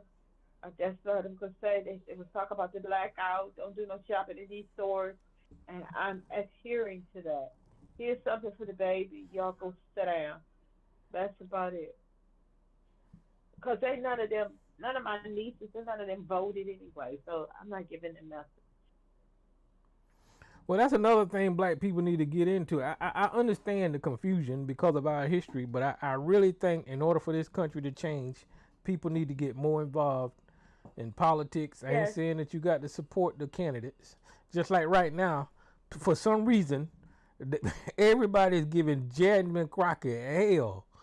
They lying on that woman and her support for APAC and all of this. I'm like, Jesus Christ, these people do not want this woman to win the damn Senate. And they dragging her through the mud. And it's gonna be I like haven't been following it. it's gonna be like a Kamala Harris thing. When all of these You rumors get think out so? there, yeah, when all these rumors get out there, it's gonna damage Jasmine Crockett, and she ain't gonna be able to win. I hope not. I hope that doesn't happen. But if it does, I hope she's still able to retain her seat Well, no, she, in she the House. she ain't gonna keep her seat in the House because they redistrict down there in Texas, so her seat is going away. So what she did was she running for Senate because she's not gonna have a House seat no more. Jasmine Crockett was Oh yeah, that's right. You're one right. of those seats that got taken up with this redistricting. So now she's running for Senate. And the problem is, this is just my analysis. The problem is that's a black woman running against a white man. Now her opponent, there ain't nothing wrong with that guy either. You know, I kind of like him, but I would rather for Jasmine Crockett to win the seat because I mean she's a fighter, and I know about her, and I know how she do business. But these white liberals, I'm just saying, these white people do not want that woman to win because they digging up all kinds of stuff on her, Sounds about right. and they presenting it as false. You know, like false information, especially that APAC stuff. So she had to come out and explain how when she voted for stuff for APAC, it was mixed with a bill where it was funding um, Jerusalem and Gaza at the same time, and the bills Oh, okay. that she did not vote for was the ones funding Jerusalem. So she Israel. So she didn't vote for the bills that actually funded Israel. But if it had Gaza in there, mix, you know how they mix them bills up sometimes. If it had Gaza, Yeah. it was giving money for Gaza or the Ukraine. She said she voted for that stuff, and people just taking the Israel part out and saying that she voted for that stuff and making a big deal out of that. I don't know. It's gonna be rough. That's what it sounds like. Well, we just have to see and hope for the best. Hey, I got a question though. Mm-hmm. Hey, I have a quick question. With Trump making the marijuana stuff a class, a Schedule 1 drug, do you think that's going to be like maybe lower, not to lower the crime rate, but basically get some of these people out of prison? Or get No. a major, what, or it's not? No, he's gonna let them people out of prison. No.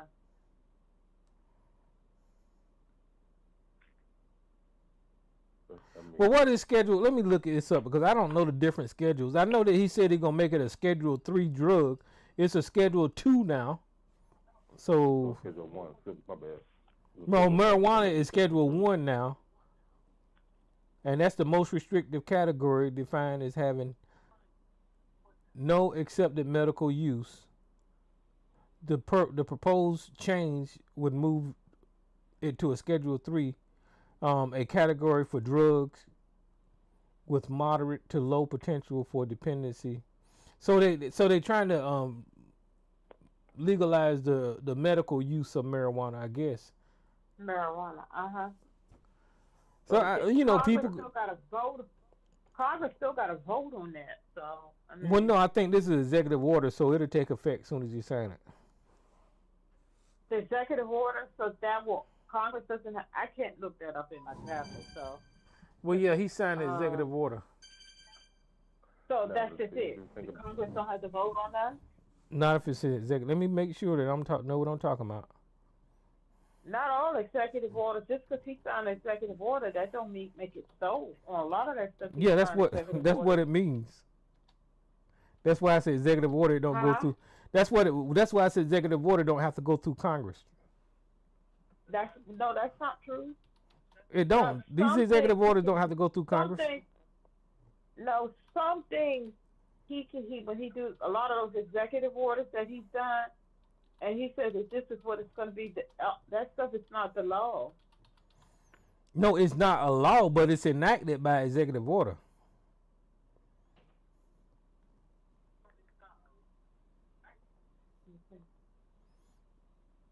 Trump signs executive order to reclassify. So yeah, he signed the executive order for this, and then let me make sure that I know what I'm talking about with executive orders. Executive orders.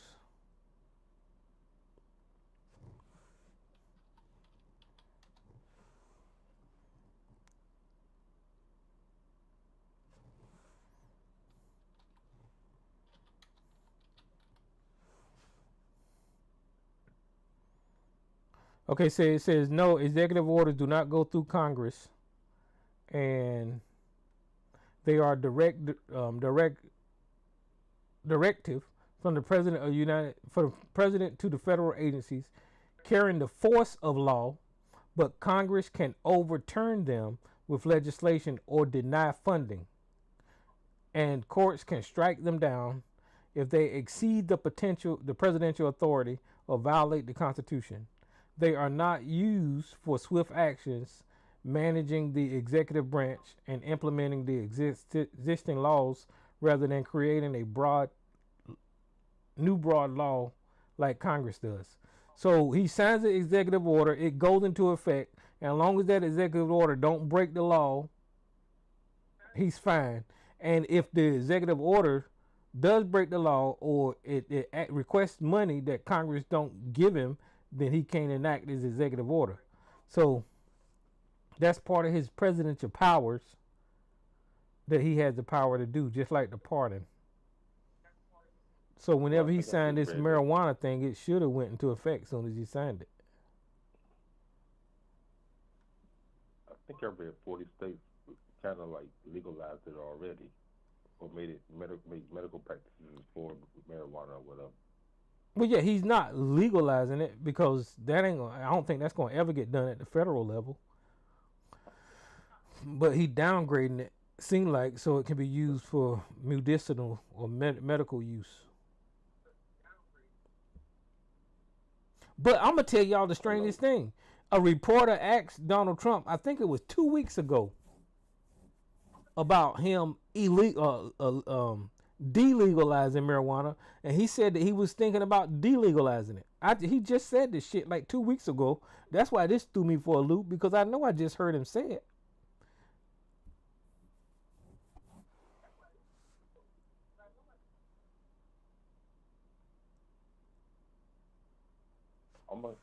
Here's the curveball on that whole situation. I bet you they're gonna try to make it. If they do try to legalize it or whatever, federally, I'm thinking they're gonna try to make it criminal, so they add that fentanyl and other crap to it. But that shit's frying people's brains out, man. That shit is really messing people up throughout the country. I'm not saying marijuana itself, but when they mixing it with like roach spray and that damn fentanyl and other shit, I mean, it's putting motherfuckers in psychosis. They did an article, they did a news report on that mess like 2.5 years ago, I want to say, over 2.5 years ago. What's that? Yeah, fentanyl on marijuana? Yeah. That's a rare thing, ain't it? Usually fentanyl is in cocaine. But hold up. Give me a second. I'm gonna find something fast, put it on, send it to you if I can. Because I've heard about fentanyl on marijuana and people dying from it, but I didn't hear about it a lot. But I hear about fentanyl in cocaine. Man, that's got fentanyl and damn what's them cocaine, those pills or mollies, whatever the hell Yeah, they put fentanyl in that shit. I mean, that shit is crazy. And I'm Googling fentanyl and marijuana now, because I heard about it too, but I know it wasn't a regular thing. Here's what I was talking about, Tyrone. What's that? I get what you were saying about executive orders, but this is what I was trying to say. I had to just unplug my tab. All of Trump's executive orders aren't legal. That's what I'm saying. Just because he says it's an executive order, they're not legal. So people, they have been going along with it, but all of this executive order, but not all of them are legal. But because Republicans have the House and the Senate, there's no one to challenge and overturn that and knock that shit down. That's what I'm saying. Executive orders, if it's a legal one, they can still overturn it. But some of his executive orders hasn't been legal. That's what I'm talking about. Well, yeah, the executive order he signed for birthright citizenship, that goes directly against the Constitution, and that's an illegal executive order. But whenever he's signing a so just because executive orders are president put out an executive order, but if it's illegal, but you got to have the right frame of mind, people in the House and the Senate, to knock that stuff down. And so far, we have been having federal judges doing their best to stay over top of that. No, they're kissing Trump ass. ass. To the Supreme Court, and then the Supreme Court, a lot of times, side with him. So that's what's been happening. Just because it's an executive order doesn't make it legal. And that's why the judges, because it's an illegal executive order, these federal judges have been knocking them down quick, left and right. But if he runs to the Supreme Court and the top bench, they are all messed up. They side with him, and people are waiting to see this thing about these tariffs.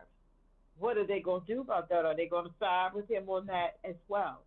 Well, yeah, that's the same thing that he's doing with birthright citizenship. When he wrote that executive order about birthright citizenship, that went to the Supreme Court, and like you saying, because he has a conservative Supreme Court, most likely they're going to get rid of birthright citizenship based off of that illegal executive order, because he's got a friendly Supreme Court. Exactly. But what I was saying that what all the experts are saying that if they do that, the Supreme Court is ignoring the Constitution. Yeah, without a doubt, because it's right there in there. I mean, it's not even hard to figure out that that's against the Constitution. But well, like I was saying, but as soon as he signed these things, they take effect that day. As soon as he signed them, and with the fentanyl, Big Will, what it says is while there have been occasions of isolated lab confirmed incidents, often due to cross contamination of fentanyl and unregulated marijuana, there is no evidence of widespread deliberate trend of lacing general cannabis with fentanyl. And I've heard cases of people smoking marijuana and getting sick or dying off of marijuana too. But that's just not a regular thing is what I'm saying. I ain't saying that it don't happen, because it do. Because people stupid and they like getting high. But because marijuana has that THC, you don't need to add shit to it. And that's what I was arguing with Sarge about one time, because he probably ain't never smoked weed.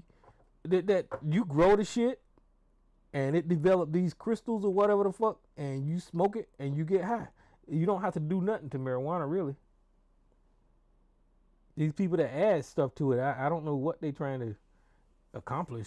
That's just get extra high. I don't know. I don't smoke, so yeah. I don't know, but that I don't smoke. But they must put that stuff in there to get extra high.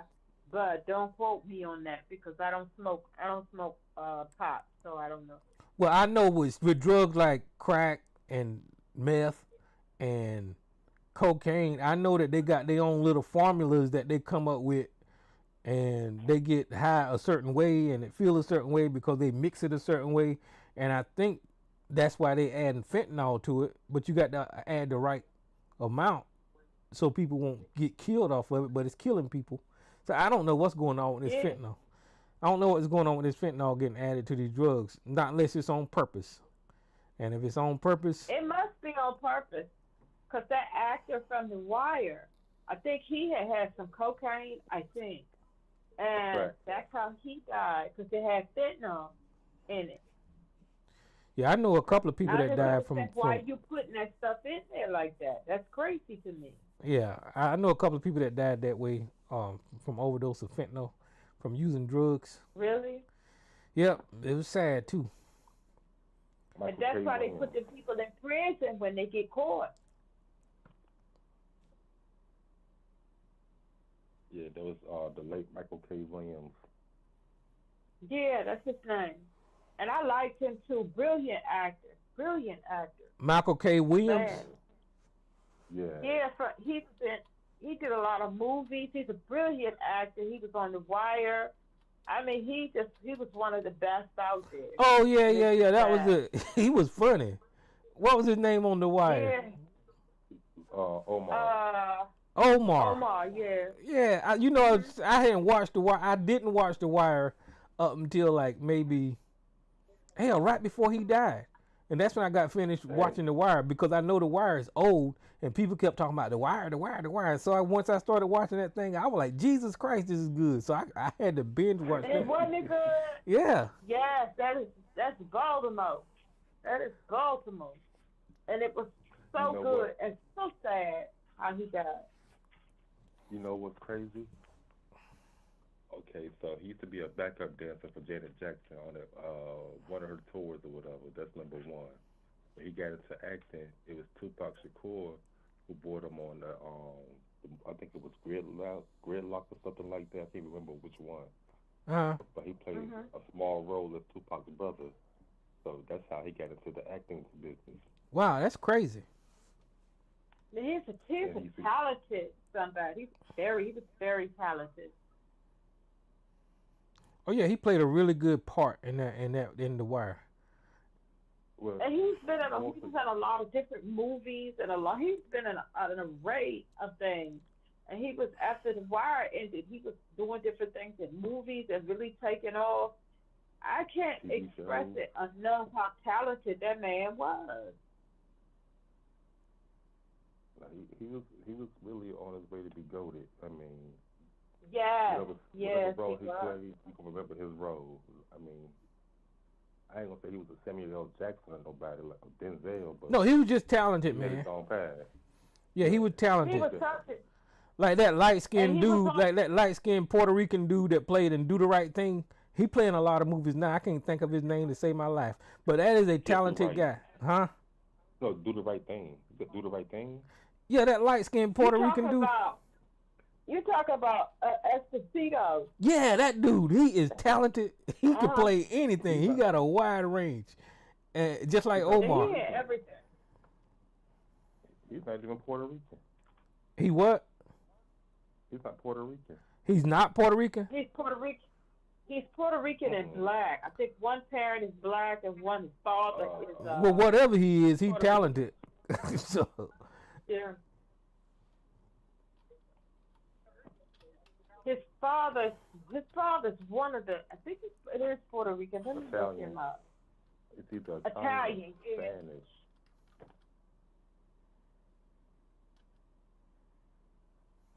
Yeah, I think Eddie Murphy put him in his first movie. I could be wrong about that one, but I know he was in Trading Places for a small ass role. I don't think he But even he's spoke in any movie. everything now. He be in everything now. He's very talented. oh yeah. What's his name? Very talented. You got it right. Esposito. Giancarlo Esposito. Giancarlo Esposito. That's it. Giancarlo. And let me see. He's Spanish, Italian. Oh, I think he MJ said he was identifies in as school black. days. Yeah, I guess that was school days. He identifies as black, but he comes from like a mixed background. Oh yeah, I mean he own his heritage, whatever he is, you know. He know he's got his, you know, if he mix, he's mixed, so he's mixed with whatever, you know. But he's talented. I know that, and that Omar guy was talented too because I remember seeing him some other stuff. Who is this unknown caller? Go ahead. It's me. I'd like to wish you a Merry Christmas and Happy Holidays, you goddamn heathen atheist. Oh well, Merry Christmas, Sarge. Before he goes, Tyrone. Yeah, I just pulled up his page. Giancarlo Esposito. His mother is black. That's what I thought. She was an opera singer, and his father is mixed race, Hispanic and Italian. Yeah. So that's what his mother's black. I knew somebody was black up in there. Well, yeah, of course he got some black in him. But you know he speaks Spanish fluent. I think he speaks a couple of languages fluently. And whenever he get into his roles, I'm like, Jesus Christ, this man is good. Any good? Mm-hmm. But Sarge, I'm sorry I interrupted you. Go ahead. No problem. What's up, Sarge? How you doing? Around here, but hey, you know I'm kind of used to it. Well, How you doing, what's... Alicia? I'm doing good. How are you doing? Oh, I'm doing swimmingly. My health is outstanding. I'm in better shape than I've been in 10 years. Because I get ready for that ice test. If ice ever calls me, I want to be ready to go. I don't expect them to. Anyway. Saying I'm getting in shape, getting ready for it. He said if ice ever call him, he be ready to go. Okay. I'm happy to hear that you're feeling well and your health is good. That's something good to hear for the new year that's coming. Are you celebrating Christmas, or you're not doing anything really? Celebrate Christmas time to be with family, enjoy their company, and the well-being and bond harmony of others. I intend to fully take advantage of this and enjoy it as much as I can. Good. That's me too. And spending time with family and eating good food. And your health is up. My health is up. That's a good thing. Tyrone, who is still on the phone, your health is up. That's what I want to hear. Even though we disagree, but that's what I want to hear. Everybody's health is good. Well, speaking of disagreement, I have got to make a statement about what he said about birthright citizenship and Trump. Because you know I've been on this case since over 2008. When they let that bastard non-natural born citizen Obama take the oath of office. And what I find really curious about this, Trump is taking a lot of heat for his executive order, understandably. He's taking a lot of heat for it. They talk about it's illegal. They talk about it's un-American. They talk about it's a reputation in the Constitution, et cetera, et cetera, et cetera. But the one thing nobody talks about, and this is what I find incredible, is that nobody yet has even mentioned, even to criticize Trump, that his description of what is not a birthright citizenship encompasses Kamala Harris precisely. They won't even talk about that aspect of it. They'll criticize her for every other aspect of it, but he said, someone who is not a 14th Amendment citizen even is exactly Kamala Harris's birth status, and I find that remarkable. But let me go on here. Well, no. I want you to wait. I want you to stay there because I got a question. Now you let people ramble on all day. No. I want to ask you about what you just said, please. So with Kamala Harris, are you saying that she's not a citizen because of what conditions? Listen carefully to what I said, because that's where I try to be loud to you. Hear me? Okay. Let me try it again. Okay, listen.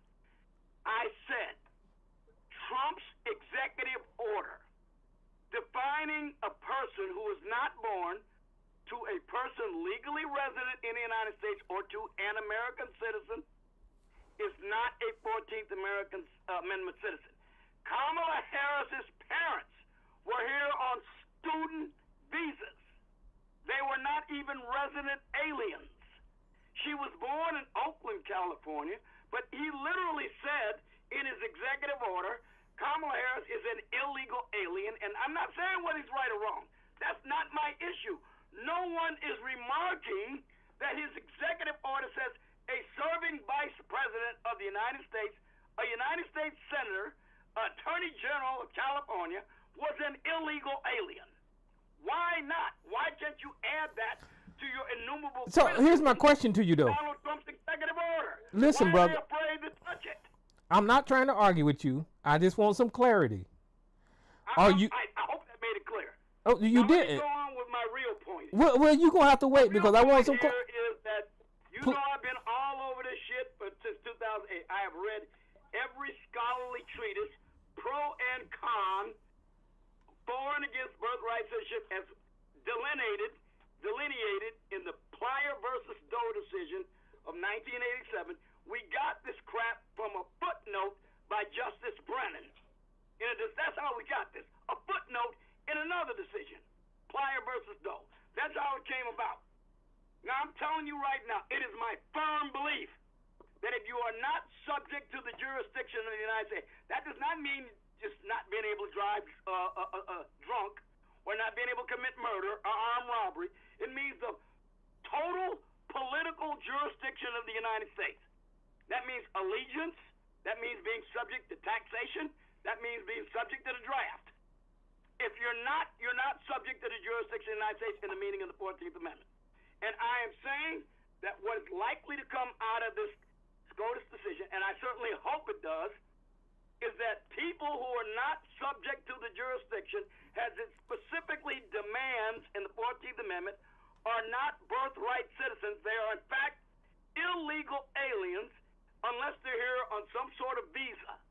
And that does not mean that their children born here are 14th Amendment citizens. Only permanent residents and citizens are birthright, or children born to one American parent are 14th Amendment citizens. By the way, that's most of Donald Trump's children, by the way. Most of Donald Trump's children are 14th Amendment citizens, except for one. All the rest of them were born to foreign national mothers. The reason they are 14th Amendment citizens because their father is a citizen, in fact, a natural-born citizen. You've got to understand the case that's being made in the court. It isn't about validity or anything else. It's got to do whether or not you are subject to the jurisdiction of the United States in the meaning of the 14th Amendment, and the authors of the 14th Amendment said what they meant when they wrote it. I'm talking about Senator Howard and Congressman Bingham. They said it would not include foreigners or aliens. They specifically said it in the debate on the House floor. Now, there's only one proper way the Supreme Court can rule, They might be scared to because it will totally upset the apple cart. But they should do the right thing constitutionally. Okay, so I appreciate all of that. And let me just clear up for everybody because what we just heard was a bunch of lies. Sarge said that Kamala Harris was born in Oakland, California. And according to the 14th Amendment, that makes her a 14th Amendment citizen. That's not all I said. Why don't you say the rest of it? Okay, I got my own thing to say here. So I said they were born to two parents here on student visas. That's okay. not in dispute. I am not. I'm not going to repeat what you said because what you said was a bunch of bullshit. You're going to lose your case if you do. No, because you lied. So shut up and let me finish. Because you know that I got you cornered. You have no response. You do not. Listen, what? Hey, whoever line I just opened, you got. Okay, whoever line I just opened, you. He was born to two student visa parents in the state of California. Okay, that is a fact. So whoever line I. People were not subject to the jurisdiction of the United States. If they had a problem in the United States, they could go to their home nation's embassies and seek redress. What American citizen or legally resident Sarge, you just spoke. Such a thing? Sarge, you just spoke, so can you shut the fuck up? Why don't you ever respond to what I say? I can respond how the fuck I want to respond, so shut the fuck up. Fuck you, nigga. Good night. Well, don't hang up because you don't want to get this whooping that's coming to you. And whoever line I just opened. Okay, I got to let whoever line I just opened. You got a lot of. Sarge, can you? And you're a goddamn liar for saying so. Sarge, can you please stop? Whoever line I'm opening, whoever line I'm opening, you got a lot of feedback. So, I don't know who line that is. Well, quit calling me a liar. I didn't lie about a damn thing. Okay, Sarge, wait a minute. Whoever line this is, you got a lot of echo and feedback. Hello? Okay, is it still a lot of echo? Okay, that's a lot better. So, hey, what's going on, Miss Lady? Hey, when I put it on speakerphone, there's a lot of, I guess, echo because I'm not on Bluetooth. So that's unless I didn't turn it off, which I thought I had. Sarge is so wrong, and he knows he's wrong. You know, it's just absolutely ridiculous that he still screams and yells over all of this lying. You know, while he's lying, he's screaming and yelling, and he won't slow down. Like you kept asking him to address certain things. Well, moving along. Okay, hold on, Sarge, please. I said, what was a lie? Sarge, will you please stop? Let her speak. I'm not answering you. I'm talking to Tyrone. I'm talking to Tyrone. I'm not going to respond to you. You can't talk to me. I'm not going to. No, I'm not, because you yell and scream and interrupt. So it's just not a good thing for me to try and even discuss with you, because I can't. There's no discussion. No answer. That's the real answer. So, Sarge, you won't let nobody answer you for one, and then you screaming and yelling. The people that are not subject to the jurisdiction of the United States are diplomats and their children and maybe some Native American Indians. That's pretty much it. Everybody else is subject to while they're in this United States. I don't care if you're a non-citizen. If you commit a crime in any given state, you're going to be subject to the jurisdiction of that state. So he's just ridiculous. That's just silly. Yeah, you're absolutely right. Go by what you say, because I'd rather go by what the authors of the 14th Amendment said. And they you know what? I'm going to go by what the courts have held, what the multiple federal courts have held. I'm going by what the United Supreme Court says. It's not what I said. It's what the United States. I took constitutional law, you idiot. Fuck you, law school. You are stupid. You know what? I'm gonna hang up Tyrone because this is ridiculous. But everything he's saying is a lie, and call him on it. You're okay? right. You're absolutely right. Authors of the 14th Amendment than you. Sarge, listen, brother. You spoke, and everybody heard you. So I wanted to explain to the people. But I think we ought to have a real debate on the matter But we can't if you keep doing this. See this what you're doing right now. We can't speak if you keep doing you don't this. want to have a debate on the matter because you're going to lose. Well, you spoke, and you've had your chance to speak. So please don't talk while I'm talking. And I just wanted to share with people on the internet right there, the 14th Amendment. And it's clear. Liar, no less. The first 3 words are all persons born. Sarge just said Kamala Harris was born in Oakland, California. Subject to the jurisdiction thereof. Why do you keep leaving that out? I'm breaking it down, so please. So Sarge just said Kamala Harris was born in Oakland, California. So all persons born or naturalized in the United States, comma. She was born in Oakland, California, period. She was born in the United States. The 14th Amendment says all persons born or naturalized in the United States and subject to the jurisdiction thereof. Miss Lady just came down and said the parents of Kamala Harris and Kamala Harris, once she came out of birth canal, was subject to the laws of the United States of America, are citizens of the United States of America. So we're going back to the person that was born now. Since Kamala Harris was born in the United States in Oakland, California, she is a citizen of the United States of America and the state wherein they reside.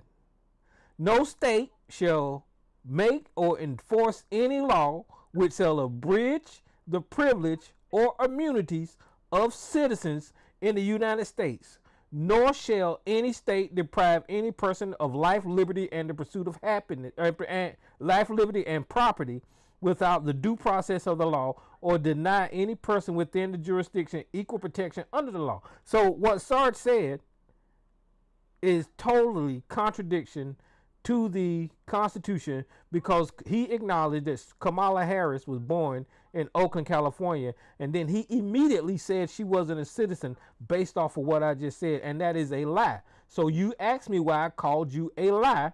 That is why I called you a lie, and I just proved with evidence that you are lying, sir. Okay, now you know. Except to read what the 14th Amendment says. That doesn't prove a goddamn thing.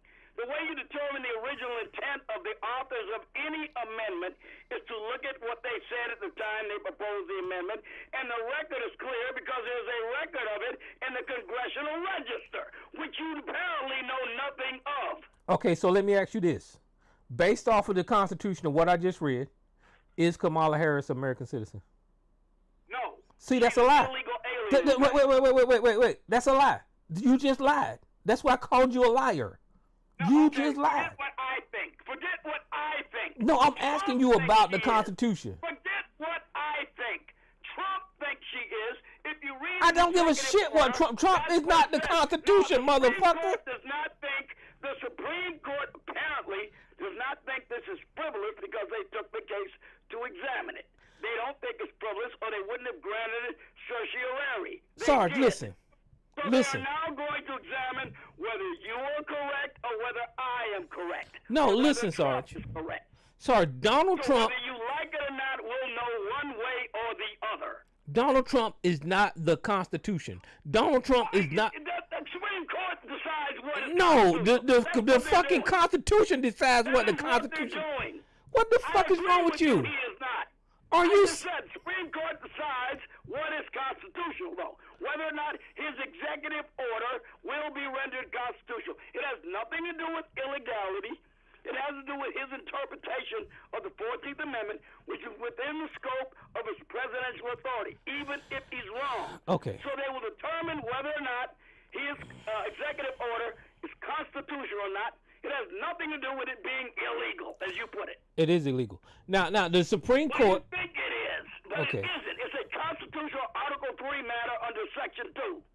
Okay, so the Constitution, guys, already exists before. I know one of these days you're going to learn what the Constitution actually says. Maybe you'll read it, you'll learn. Can I please speak? Don't cut me off. That's why I had to keep citing it to you. Okay, don't cut me off.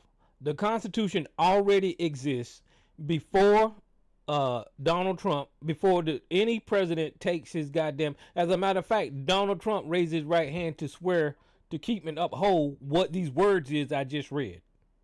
So by Donald Trump taking an oath to uphold this and then writing executive orders opposing this, he is going against the very thing that he swore an oath to uphold. He may be unconstitutional. He's not illegal. What I'm trying to tell you.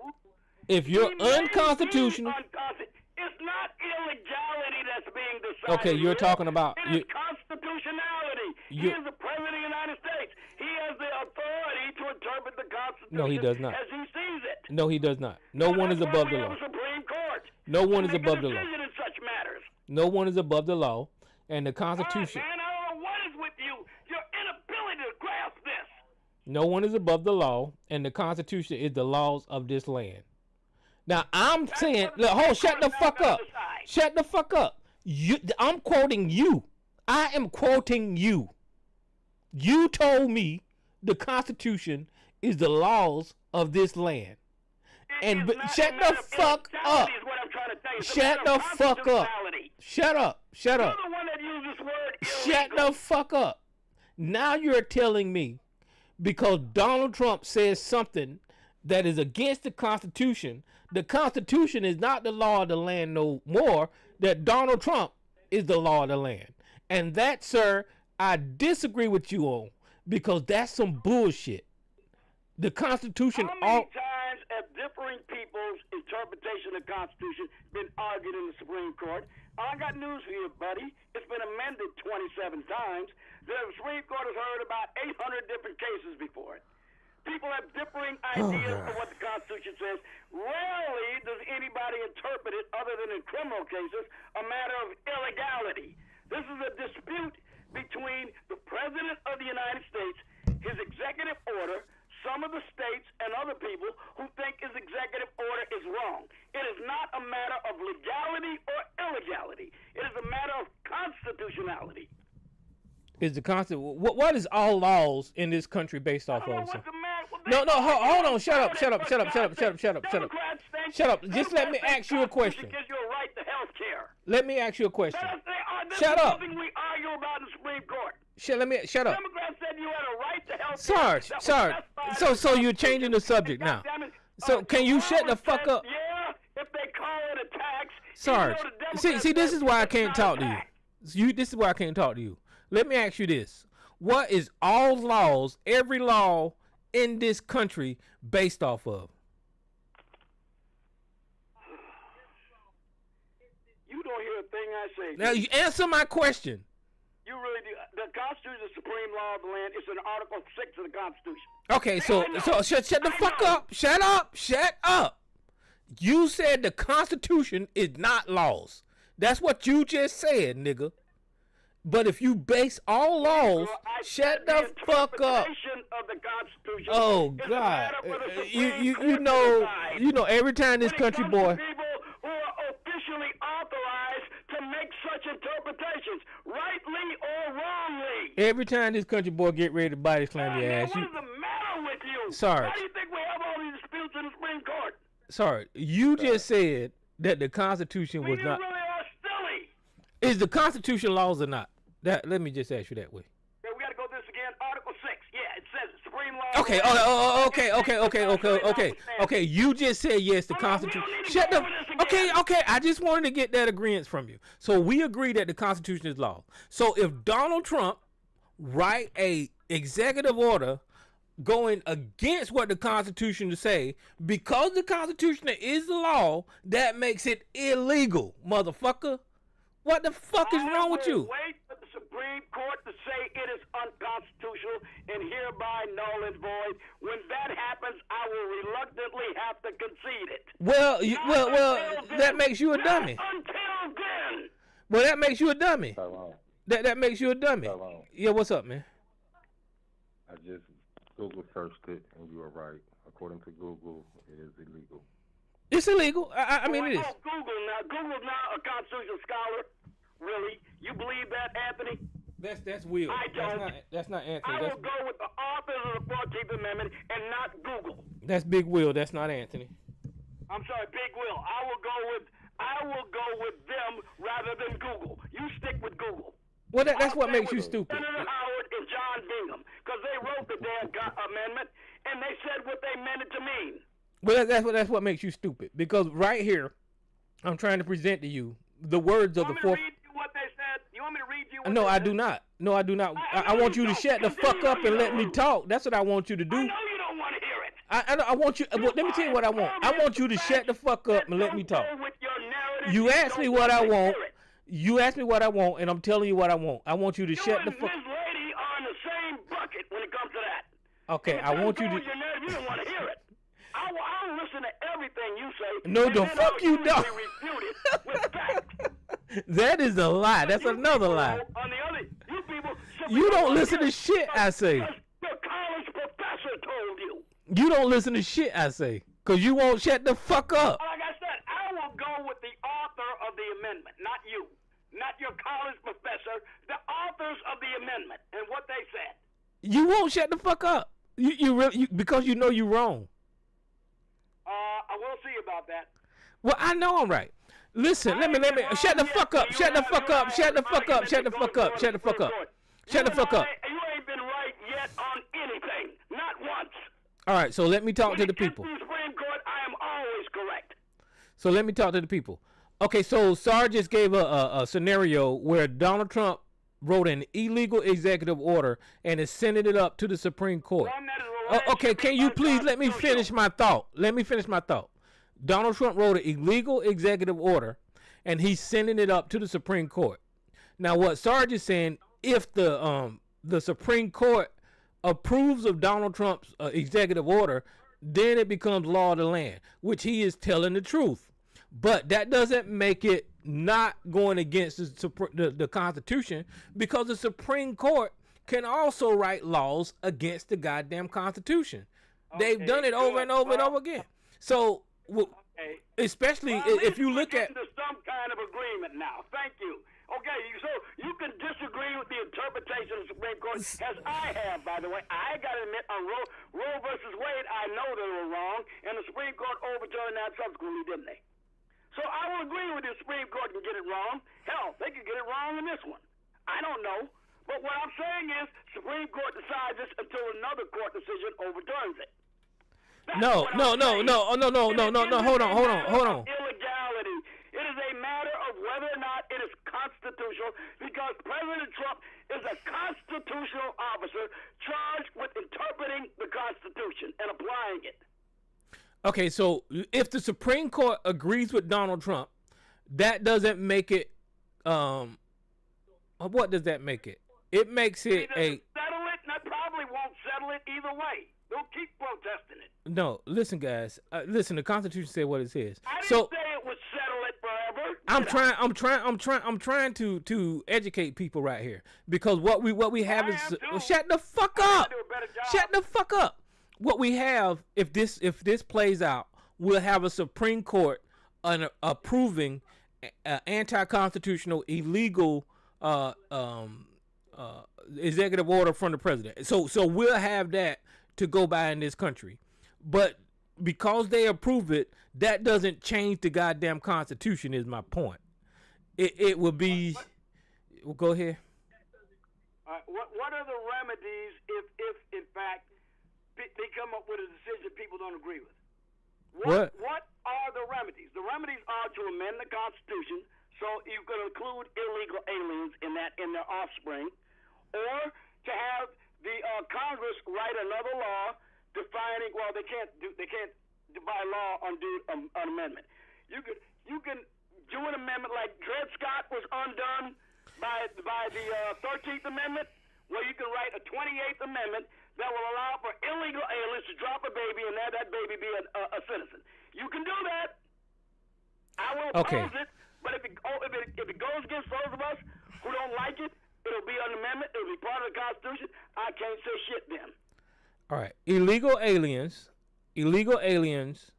already have a process, and the Constitution addresses it. Right in the second part of the first sentence, it says all persons born or naturalized in the United States. When you get to that or naturalized in the United States, that's talking about naturalization in the United States. Going through the process to become a citizen is naturalization. So when Sergeant talking about dropping babies and migrants and illegal aliens and shit like that, shut the fuck up. I'm trying to educate people while you fucking stupid ass is saying just bullshit. Oh God. You can't draft them. You can't try them for treason if they commit an act of espionage that will amount to treason if done by a United States citizen. They are not subject to the allegiance of the United States. That is clear as a bell. You're stupid. I'm talking about everybody. This is a very short paragraph. This is what John Bingham said. Okay, I ain't talking about John Bingham. I'm talking about the current existing 14th Amendment of the Constitution and what it currently says that addresses everything that you're talking about right now. They ought to care about history. The Constitution already addresses everything that you're talking about right now. No, it doesn't. You're making it up.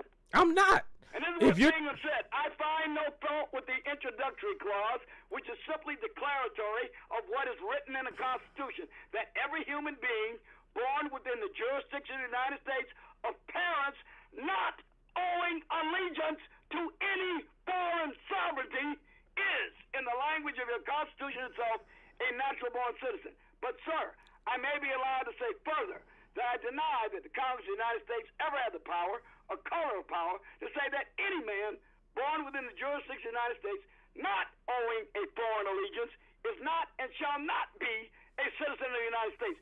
God damn it, how much more clear can you get than that?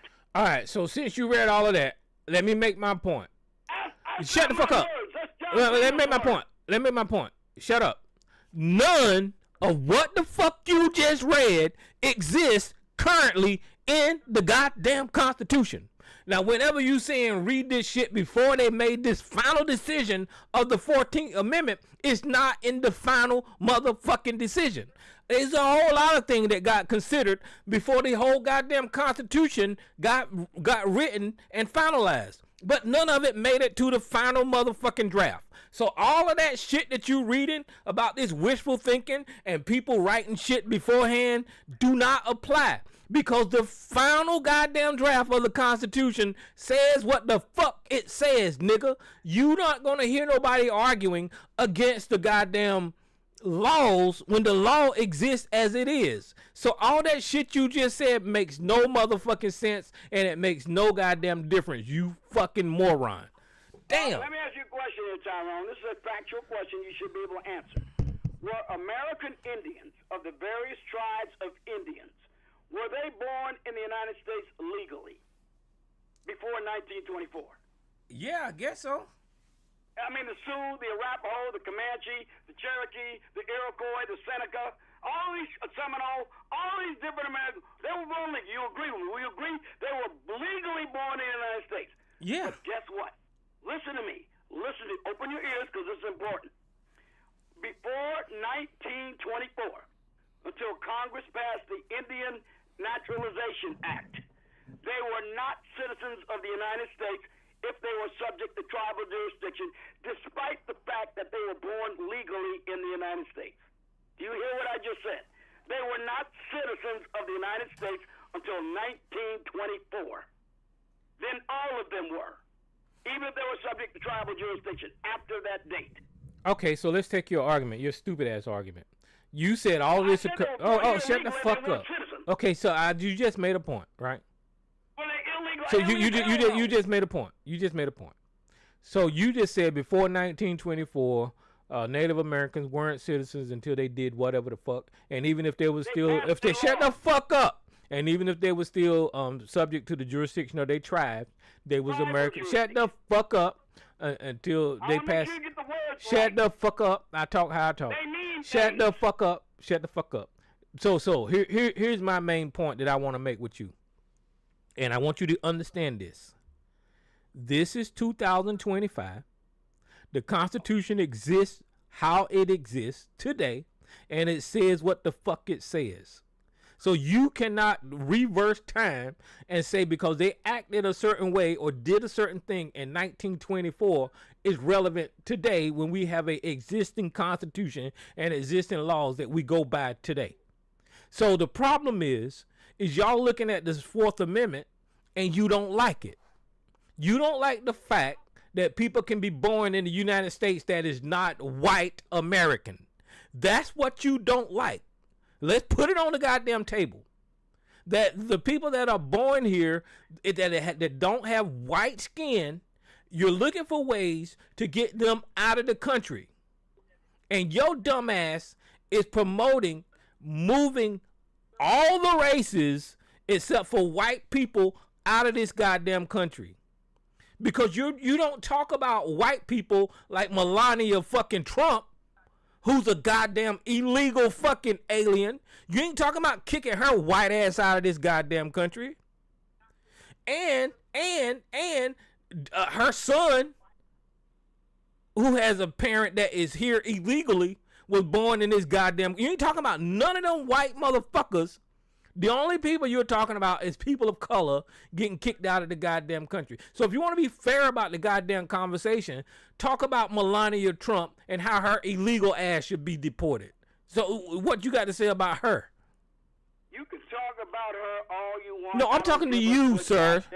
I'm not here to talk about Melania's status, immigration status, how she was naturalized, any fucking thing. She came in the country legally. But that's what, no, she did not. No, she did not. Illegally. She did not come into this country illegally. As an anchor to anchor them and all of their families. That's what Barron Trump is. Barron Trump is an anchor baby. You talk about what you want to talk about.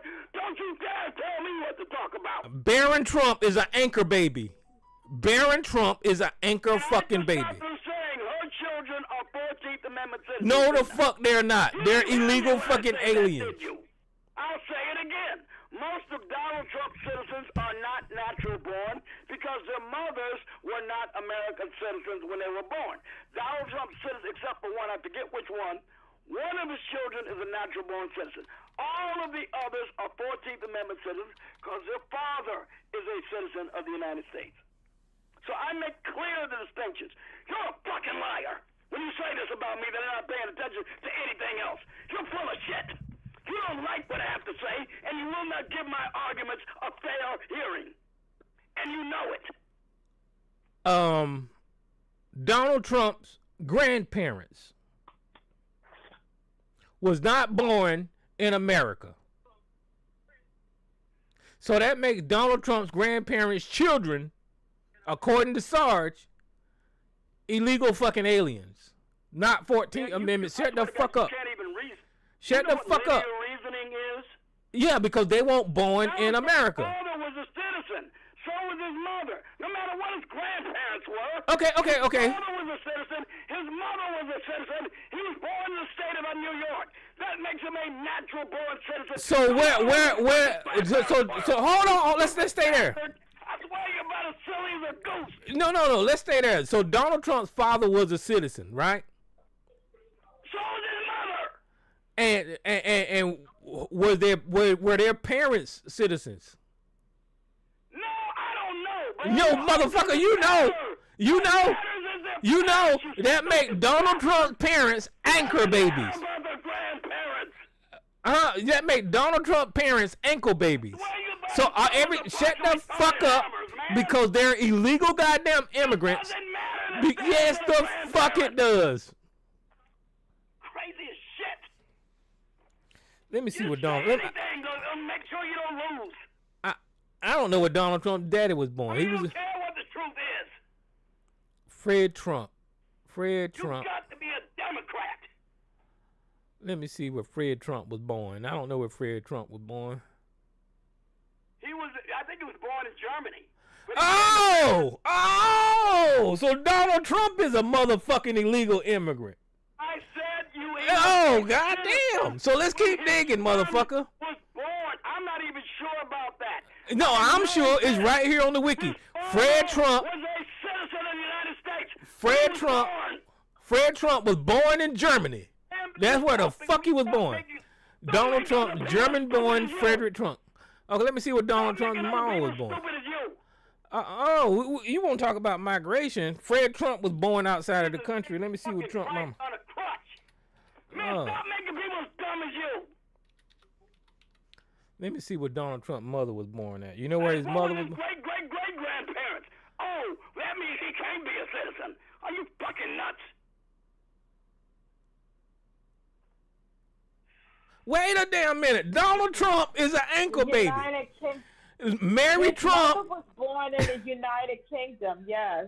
Mary Trump was born in the village of. Shut the hell up, motherfucker. Shut up. Shut the fuck up. Mary Trump was born. Shut the fuck up. Shut the fuck up. He was a citizen when he was born. I'm not gonna shut the fuck up until you acknowledge that. Mary Trump. Shut the. She was a citizen. Mary Trump was born in the village of Tong. Okay. Shut the fuck up. I'm trying to educate the people. Damn, you don't need Shut to the. know anything about him being a natural born citizen. Oh That's shit, true. he's not. He's I'll not. tell you what. He shut the fuck up. Shut up. If it's not true, Okay, Trump can is you not a can natural you born please citizen, shut up and let he me should not be president of the United States. can you What please shut say up and let is me true. educate the people? That's all I want to know. What you say is true. Trump should not be president of the United States. I agree with that. I agree with that. So Mary Trump. But I'll tell you, you're full of shit. Mary Trump was born in 1912 in the village of Tong on the Isles of Lewis. Raised in And what does it say about her being naturalized? raised in a Gaelic speaking household. She was the youngest of 10. Shut the fuck up. Okay, you know what? Let me just say this to the people. Don't even get to that because all the other shit you say don't matter a goddamn. Mary Trump was Scottish, and Donald Trump's father was born in Germany. I already know that. Well, shut the fuck up. Both of Kamala Harris' parents was born outside of the damn country. So you said that Kamala Harris wasn't a citizen. Shut the fuck up, nigga. Shut up. Shut up. Shut the fuck up. In this regard. Both of Kamala Harris' parents was born outside the country. Both of Donald Trump's parents. Shut the fuck up. Both of Donald Trump's parents. Both of Donald Trump's parents was born outside the country, so that makes him not a 14th Amendment citizen according to your stupid ass logic. That's what the fuck you said. Right. I'm not a 14th Amendment citizen either, you dumbass. Son of a bitch. You I'm a natural born stupid. citizen, dummy. This is why I can't stand talking to stupid people. Citizenship. Nothing. This motherfucker here. I just. I swear you stupid. You must have gone to college. You about to be one of the dumbest motherfuckers that I've ever talked to. Oh my goodness. What was Donald Trump's father's name? Fred Trump? Frederick. His name was Frederick Trump. Me God. His name was Frederick Chris Trump Sr. He was born in Bronx. If either one or both of Donald Trump's parents were not citizens who were born, I'm going to have to agree with you. He should not be president of the United States because he cannot be a natural born citizen. But his father was a natural born citizen because both of them were citizens when he was born. Frederick Trump. His father was born in the Bronx. Let's see about his. Yeah, that's probably right. I was just going with this fool making up shit. Okay, yeah. You're right. I got it right. So it said his parents were German immigrants. So Donald Trump's daddy was born in New York, and his parents were German immigrants. I got stuck on that German. Right. God, man. Okay, who's this unknown caller? I'll dictate the issue because Kamala Harris is an illegal alien. So Donald Trump is an anchor baby. Who's this unknown caller? Hell, she ain't. According to Trump's executive order, she is. Who's Why this? would you talk about that? Criticize him for that even. You support a fucking. Saying that Kamala Harris is not even a citizen. She's an illegal alien. Whoa, what kind of man is that? She was the vice president of the United States. She was the United States senator. Shut up, Sarge. Will you shut up? You're not the only one that needs to talk. You're not the only one that needs to talk. You just. Criticizing him for it. I'm trying to answer the line, and I can't help that you angry because you for supporting an anchor baby, a pedophile anchor baby that tracks. You support a pedophile anchor baby that sex traffics children. I can't help you angry about that. Who's this? Changing the fucking subject because you got your ass beat. No, I didn't either. Who's this unknown caller? Yeah, hey, yeah. While you guys debate this, there's a fundamental math problem that actually needs to be solved regarding immigration. Okay, and that math problem is this: the way that the Social Security system has been designed is that at the time that they designed it, more people were working than collecting it. Right now, we have more people collecting it than are actually paying into it. So you need those immigrants to maintain America's solvency. You need them. It's a math problem. There's no getting around it. The more people that are collecting and the less people that are paying into it means that the Social Security system will be insolvent. You're paying out more than you're taking in. So you need those immigrants. So if they pay money into Social Security, they're doing it illegally because they can't get Social Security numbers now, can they? So, I mean, you got kind of a conundrum there. I mean, does the law matter or not? Does the law... Charles up here talking about the rule of law and the Constitution, and now I hear an argument that illegal aliens paying illegally in the Social Security with Social Security numbers is okay because we need them. Which is Nobody it? Or said is it that. both at the same time? That's called schizophrenia. Nobody said that, Sarge.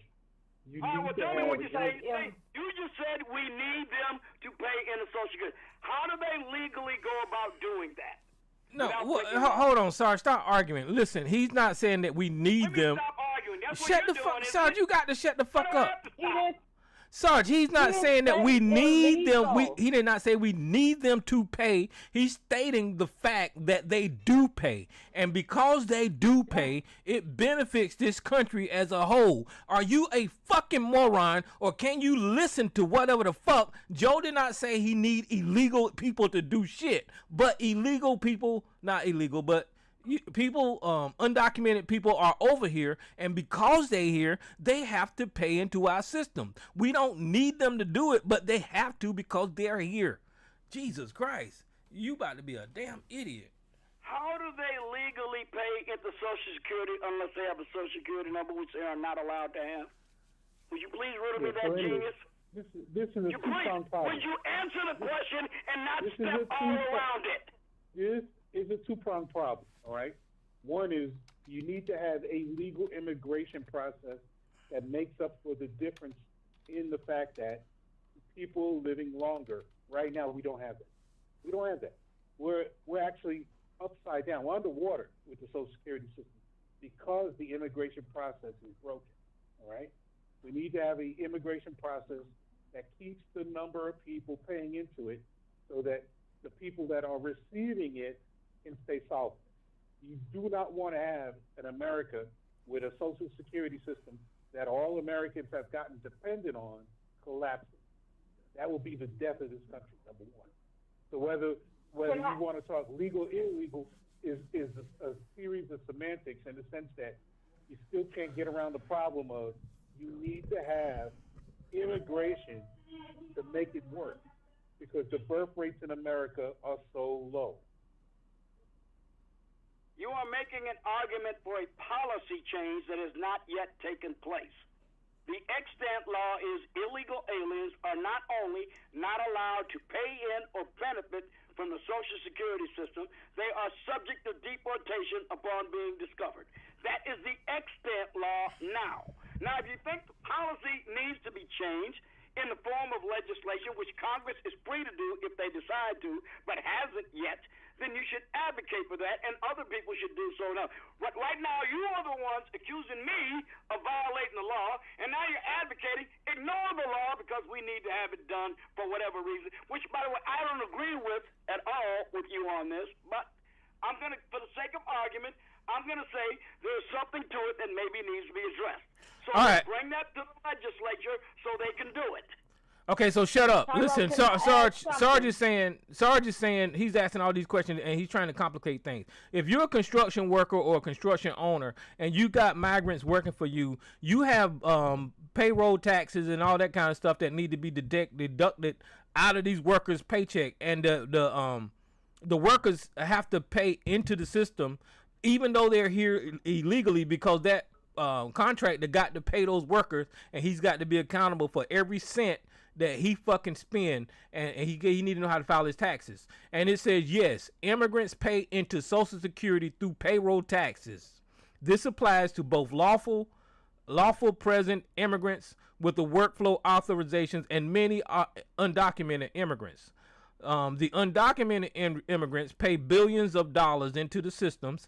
In 2022, for example, they contributed $25 billion into Social Security. They typically do this by using a false or borrowed Social Security number, by using an individual taxpayer identification when the self-employed, or by filing a tax return.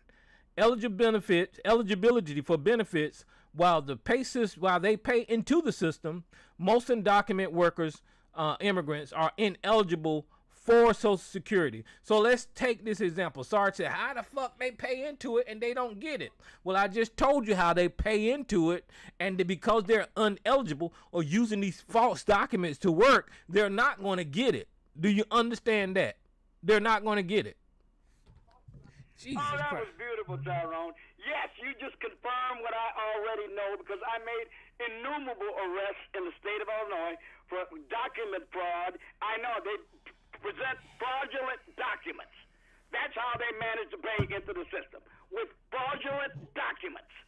The point that Joe was making is that they do pay in the state of Illinois dealing with counterfeit fraudulent documents because of illegal aliens. So you know how they pay into the system then. So what the fuck is you? Okay. So I'm not saying it's okay. You want to talk to me about the rule of law? I'm not saying that it's okay, but you do know how they pay into the system then. Yeah, I know. I arrested them. Okay, then why you arguing with Joe? Oh, wait, so I'm trying to tell you, you're the one that doesn't believe in the rule of law. Okay, no, let me just state this clearly. Let me just be clearly. If you are here illegally, you should be out of our country. That is just a fact. If you're here illegally. So that's always been my stance. I've never said anything different. And they could drop a child, and that child's a citizen that anchors the people here.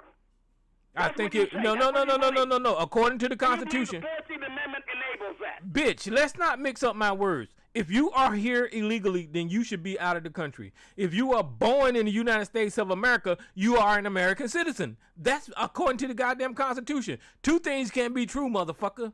Now, Elisa, I know you were getting ready to say something. No, what you read. That's what I was going to read. It is subject to the jurisdiction thereof. But you know what, Tyrone? In stating the problem, you actually, are arriving at a solution. And I've mentioned this before. Since we have this issue, it's going to cost more to deport these people than it's actually worth. All right, you actually should benefit from their labor here. And so my suggestion is document them, but say, hey, look, we're going to tax you. You're going to pay into the Social Security system, but you cannot collect from this system until you become a citizen. This gives people the incentive to go through the legal citizenship process. Exactly. And can I add? Allow me to add this. When the illegals come here, and instead of documenting them, we're getting most of the time, probably the majority of adult people that were already educated in some way, fed and raised in another country, they come to work. So that's a gain for us right there. It's a gain for us. We don't have to house them as children. We don't have to raise them. We don't have to educate them. They come here already. I'm not saying college and all of that, but whatever education that they're able to get, read, write, arithmetic, and they're grown, and they come here ready to work. So that's already a net gain. Just get them documented. Everything you say right now is within the purview of Congress to address. Every single suggestion that you made and Joe made is already Congress's power to do. The reason they do not is because the political backlash would be immense, particularly from those follow the rules, waited in line for their turn according to the regulations set up by Congress right now. So there hasn't been done. It could be done. And by the way, if it was to be proposed, I would oppose it vigorously because all you want to look at is what you say are the net benefits of illegal immigration. You are not speaking at all to the provable detriments of massive flooding illegal immigration, of which I say the aggregate far outweighs the benefits. And what is the aggregate that you're speaking of, sir? I'll give you one right off the top of my head, and I got a bunch of them. But here's one of the biggest. The demand, housing is a matter of supply and demand like any other economic consideration. When you have millions of illegal aliens all of a sudden needing housing, it inevitably drives the price of housing up. It is one of the things we've seen since these massive waves of millions of illegal aliens. They are not sleeping out in the street. They have housing. They are competing with people here legally and people who are citizens for housing. That's just one thing. They are corruptive of the electoral process. Look at what's going on in Minnesota with Democrats needing their electorate to make up for all the votes they've been hemorrhaging by American citizens who are rejecting their agenda. Look at the amount of crime from people who have not been properly vetted. It is wildly disproportionate based on what we know. I'm not counting what we don't know. I can name dozens of reasons why not to allow this. Yeah, there are a couple of benefits, but like I said, if I put them on a scale, I know which one outweighs the other. It's allowed. It's allowed because, like they said in 2002, the illegal immigrants contributed $25 billion to the economy. The people that's working in Washington are not stupid. They're not wanting to have a $25 billion deficit all of a sudden. These people are making noise up front by trying to deport migrants and all this kind of shit. But at the same time, they're still hiring migrants and using them for contract work. So this money is going to be gone whenever these migrants leave. So I don't know how the fuck they're going to rectify this goddamn problem, but that's a $25 billion hole that Sarge and Trump and other white people in this country is telling the American that bullet, they got to buy a $25 billion bullet if they get rid of all these people at the same goddamn time, which is stupid. They're not going to do that. Tyrell, can I read this? Households headed by Somali refugees in Minnesota are on taxpayer-funded welfare. That's We're not talking about that. We're not talking about that. We're not talking about that. $1 billion abroad from Minnesota alone. We're not talking about that. The We people. ain't talking about the other 49 We ain't talking about that. states yet, are we? We ain't talking about that. Go ahead, Alicia. I do not believe that the net aggregate of illegal aliens and even resident aliens is a net benefit to the United States financially. I do not believe it. Go ahead, Lisa. Okay. Studies show that U.S.-born citizens commit crimes at a significantly higher rate than both legal and undocumented immigrants. Research consistently indicates that immigrants do not increase crime rates in the communities where they settle. Multiple studies, including analysis of data from the Texas Department of Public Safety, one of few agencies that track immigration status and arrest data and national census data, have found lower incarceration rates. All immigrants, legal and undocumented, are less likely to be incarcerated than native-born Americans. One 2023 study found that the native-born American incarceration rate is 1,221 per 100,000 people, compared to 613 per 100 for undocumented immigrants and 319 per 100,000 for legal immigrants. Fewer felony arrests. U.S.-born citizens are over twice as likely to be arrested for violent crimes, 2.5 times more likely for drug crimes, and over 4 times more likely for property crimes compared to undocumented immigrants. I could continue. And one of the reddest states in America did this study. It's one of the main states that's done this study. Contradicts that, and it's done by analyzing the federal government's state criminal alien assistance program, which And they I'm use. sure it's a. As you say, I'll be very brief. I promise. Go ahead. I have another Go one ahead. that contradicts yours. In fact, I have 6 reports that contradict what you say. I have them right in front of me. And one of them is this one that goes right to the federal government state criminal alien assistance program. They compare it to public records of state and local prisons. The state entities apply to U.S. Immigration and Customs Enforcement to obtain reimbursement for the costs associated with incarcerating illegal aliens. And the rate at which a state gets reimbursement gives you a good snapshot of the number of illegal aliens in the criminal justice system.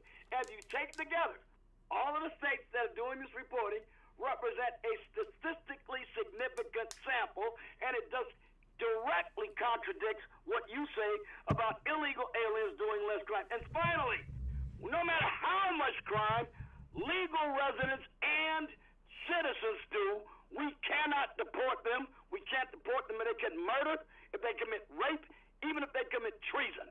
We can get rid of any illegal criminal alien committing a driving violation. And I say, do it. The less crime, the better. Whether it's natural-born citizens or whether it's illegal aliens. We can deport them. Let's do it.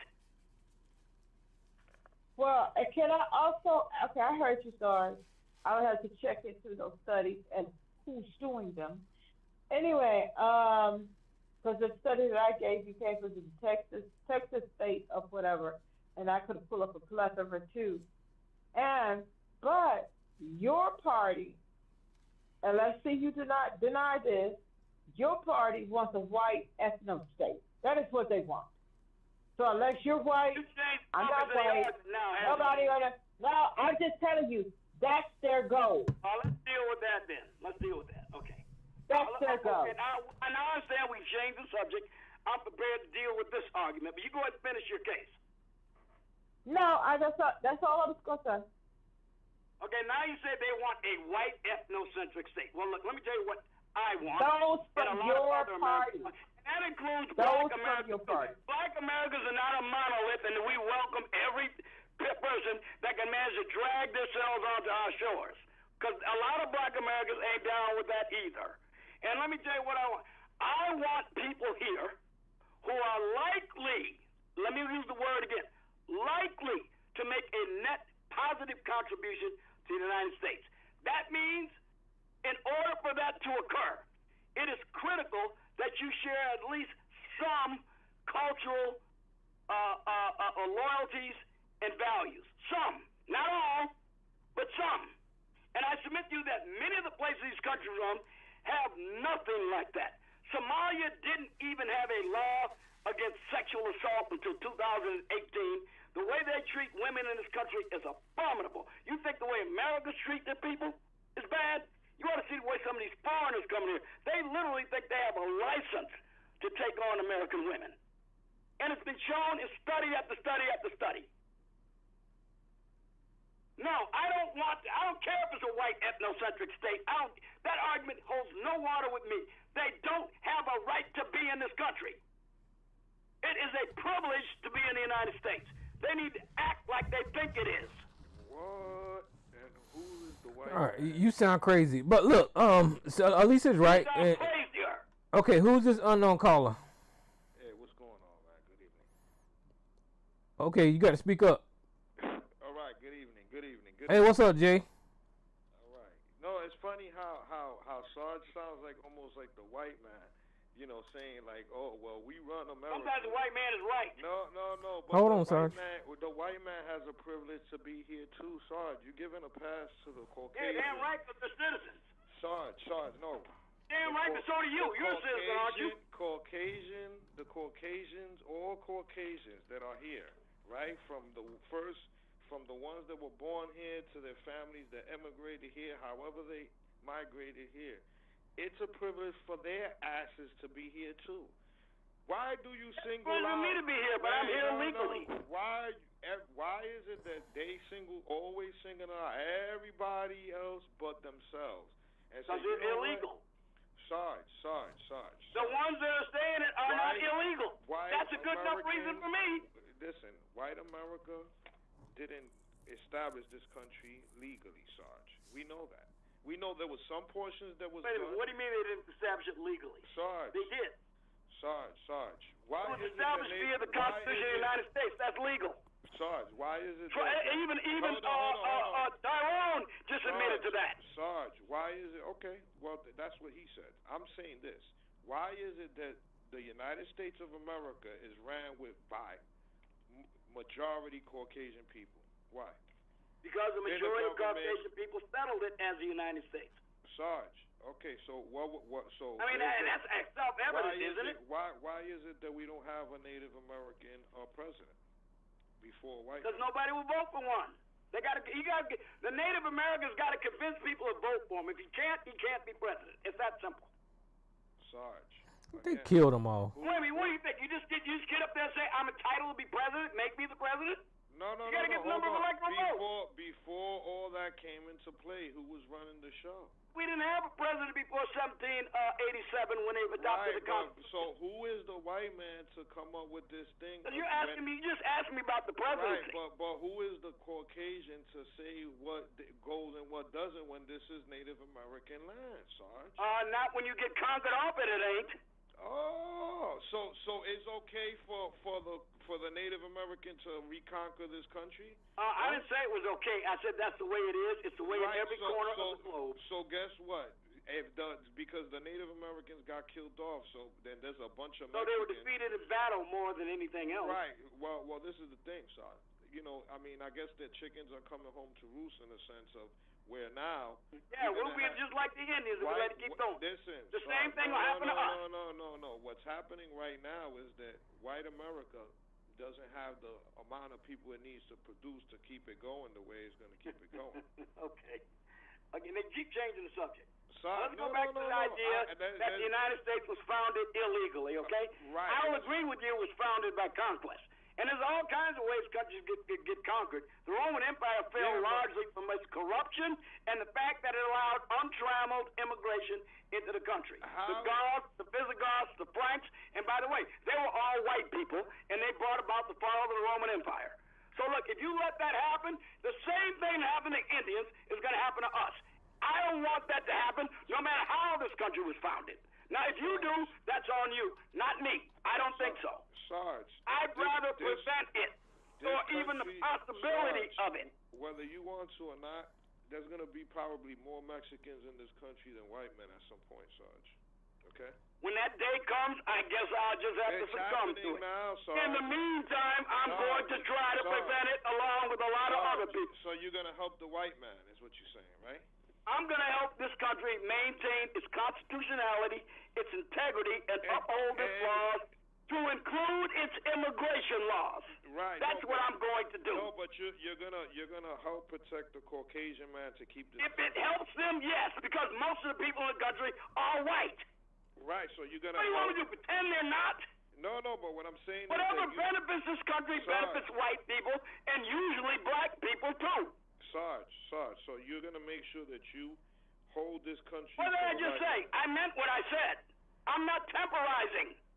So again, I just want to be clear. You're going to uphold. I'm going to uphold the laws, and if that benefits white people, yes, I don't mind if it does. No, it's not about benefit. I'm saying you're going to help white America to maintain white America. I'm going to help America and all of its citizens to include the white ones who are most of its citizenry. Right, but what I'm saying... Yes, I'm not, look, you trying to act like, can I skip around this issue? No, I'm not. I am forthrightly stating, without equivocation, that I am going to help white Americans and all the rest of the Americans unhesitatingly. No, but hold on. You understand? How much clearer can I be? I want to be clear. I want you to... You just said something, so I want to just finish the last sentence is that you said, which is it's clear, you're going to help white America, right? Yes. But I want to finish this. My question, you're going to help white America maintain white America is what I'm saying. That's my question. Maintain America, most of which is white. No. I'm talking about... Yeah, because you act like it isn't. No. You act like that doesn't matter. Sarge, yes. You're trying to marginalize most of the people in the United States. How do you do that? How do you marginalize most of the people in the United States? Sarge. That's what you just did. Sarge, listen to what I'm saying. Listen. You're going to help white America maintain... Yes.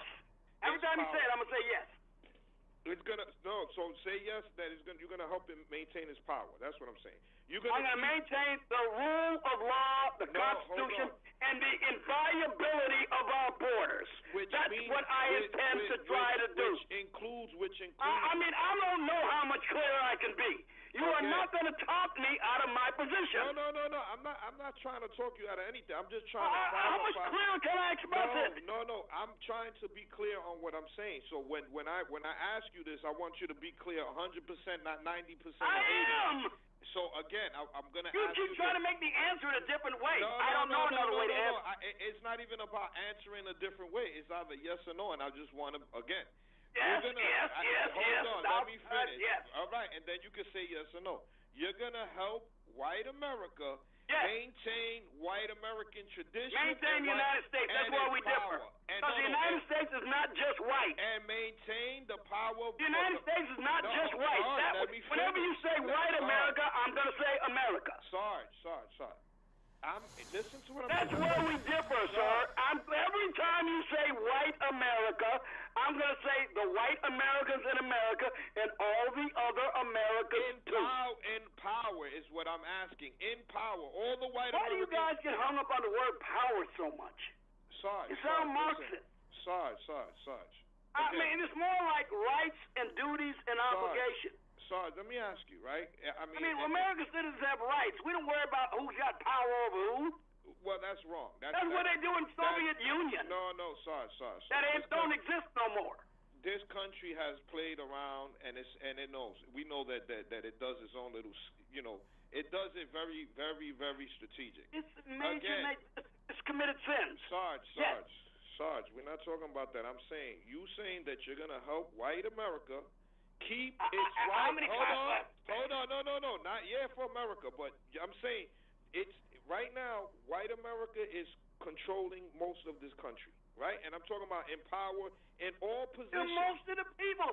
What was your problem with the minority rule of South Africa? You guys are saying the majority of the people should have to say so. Now I don't agree with that, but damn it, that's what y'all were saying with apartheid. Sarge. It's predominantly. And all of a sudden now most white people have most of the positions of influence and power, and you're troubled by it. They're most of the people. What do you think's going on in South Africa now? They swap places. South Africa has its issues right now, Sarge. What do you think? Yeah, and most of the people in there are people of color or black. No. But the ones in position of power are white. They got all the money. Listen, I got people. Not anymore. Sarge, no. They got the money, Sarge, but they got it in places where the South African government can't touch it.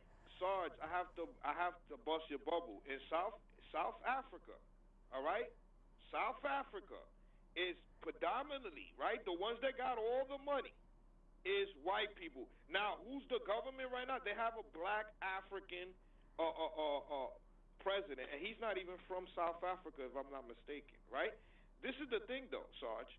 The people that got more. Ramaphosa is Ramaphosa is a black South African.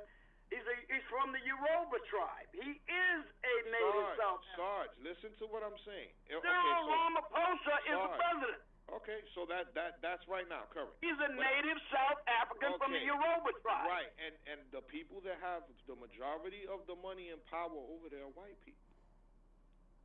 How's they got their money in a place where the ANC can't get their dirty little hands on it? They're a bunch of communists. Sarge, now you acknowledging that the whites are running this shit over there. You said that the whites have an inordinate amount of economic influence, yes, but you're acting as though that small elite of white people are representative of most of the white people in South Africa, and they are not. Sarge, they're living better than the black Africans over there, Sarge. What are you talking about? Yes, for the most part, but what's that got? How come ANC has made the whites better? How is it that in every country... I thought ANC was supposed to make life better for them. Let me ask you a question. No. Why hasn't it? Sarge, this is weird, Sarge. And you tell me, I mean... what's weird is a government that won't do right by its people. Sarge, listen, you go around the fucking world, around the country, right? And all these beautiful places around the world where they have tourism and stuff like that, is the majority are owned by white people, right? Another thing, the workers and the people that live in those countries, they are mostly poor and just surviving. The workers that work in all those hotel chains around the tourism world, around the countries from the Caribbean islands to tourist destinations in Africa, wherever you're talking about, in the damn middle of the fucking jungle where they have all these excursions, Sarge, it's ran by white people. Now, I'm going to go back to the United States of America. Again, you're saying and you're claiming that you will maintain for the Caucasian that runs majority of everything here. We're talking about everybody. I'm not talking just government. Government is the highest shit. We're talking about every industry, wherever there's money, they're running everything, Sarge. They're not the worker. They might have a worker, but you're talking about ownership and control, the power, Sarge. And what I'm saying is that what I'm understanding is that you're willing to maintain what they say, what the status quo or what it is already. It's been going that way, and I'm going to make sure that I keep them in power by helping this country. Look, you're complaining about an inequity in the distribution of wealth in this country. I acknowledge that there is one. Now, I do not take this all or nothing approach that you do, that the only reason there's this great big economic disparity is because the people who have it unjustly took it away from those who don't. I think for the most part, they earned it. But I will grant you, it is somewhat troubling. Now, what you're talking about is remedying economic disparity, which is another issue. I'm speaking of the inviolability of our borders. Who we control who gets in this country. You are bringing discussion into one heretofore I haven't even really broached, other than to say I intend to defend every American and every just law that we have on the books in this country. What you're doing is another discussion. No, economic it goes disparity back. and wealth distribution. It goes back. And the methods by which we go about addressing that is another discussion for another day. It's all connected because it goes back to what I just said. I don't think it is. Well, Sarge is a liar. He's lying. Let's go back to the beginning of what we're talking about, Sarge. You're willing to maintain the power. You said, no, I'm going to fight for this country for the white people. And I'm saying, who is the Caucasian? Well, the American people. Sarge, who is the you white? Keep saying, every time you say white people, I'm going to say for the American people. That's where we differ. You act like I'm only concerned with white people. All right, Jay and Sarge. When you say that, that's all right. why every time you do it, I'm going to correct you. Sarge, shut the hell up. My position. Okay, Jay and Sarge. Not my position. Okay, it's not your position. Jay and Sarge, y'all stay on the line. Guys, don't get ready to get off here. I'm open up the lines. Y'all can call in and talk to Jay and Sarge.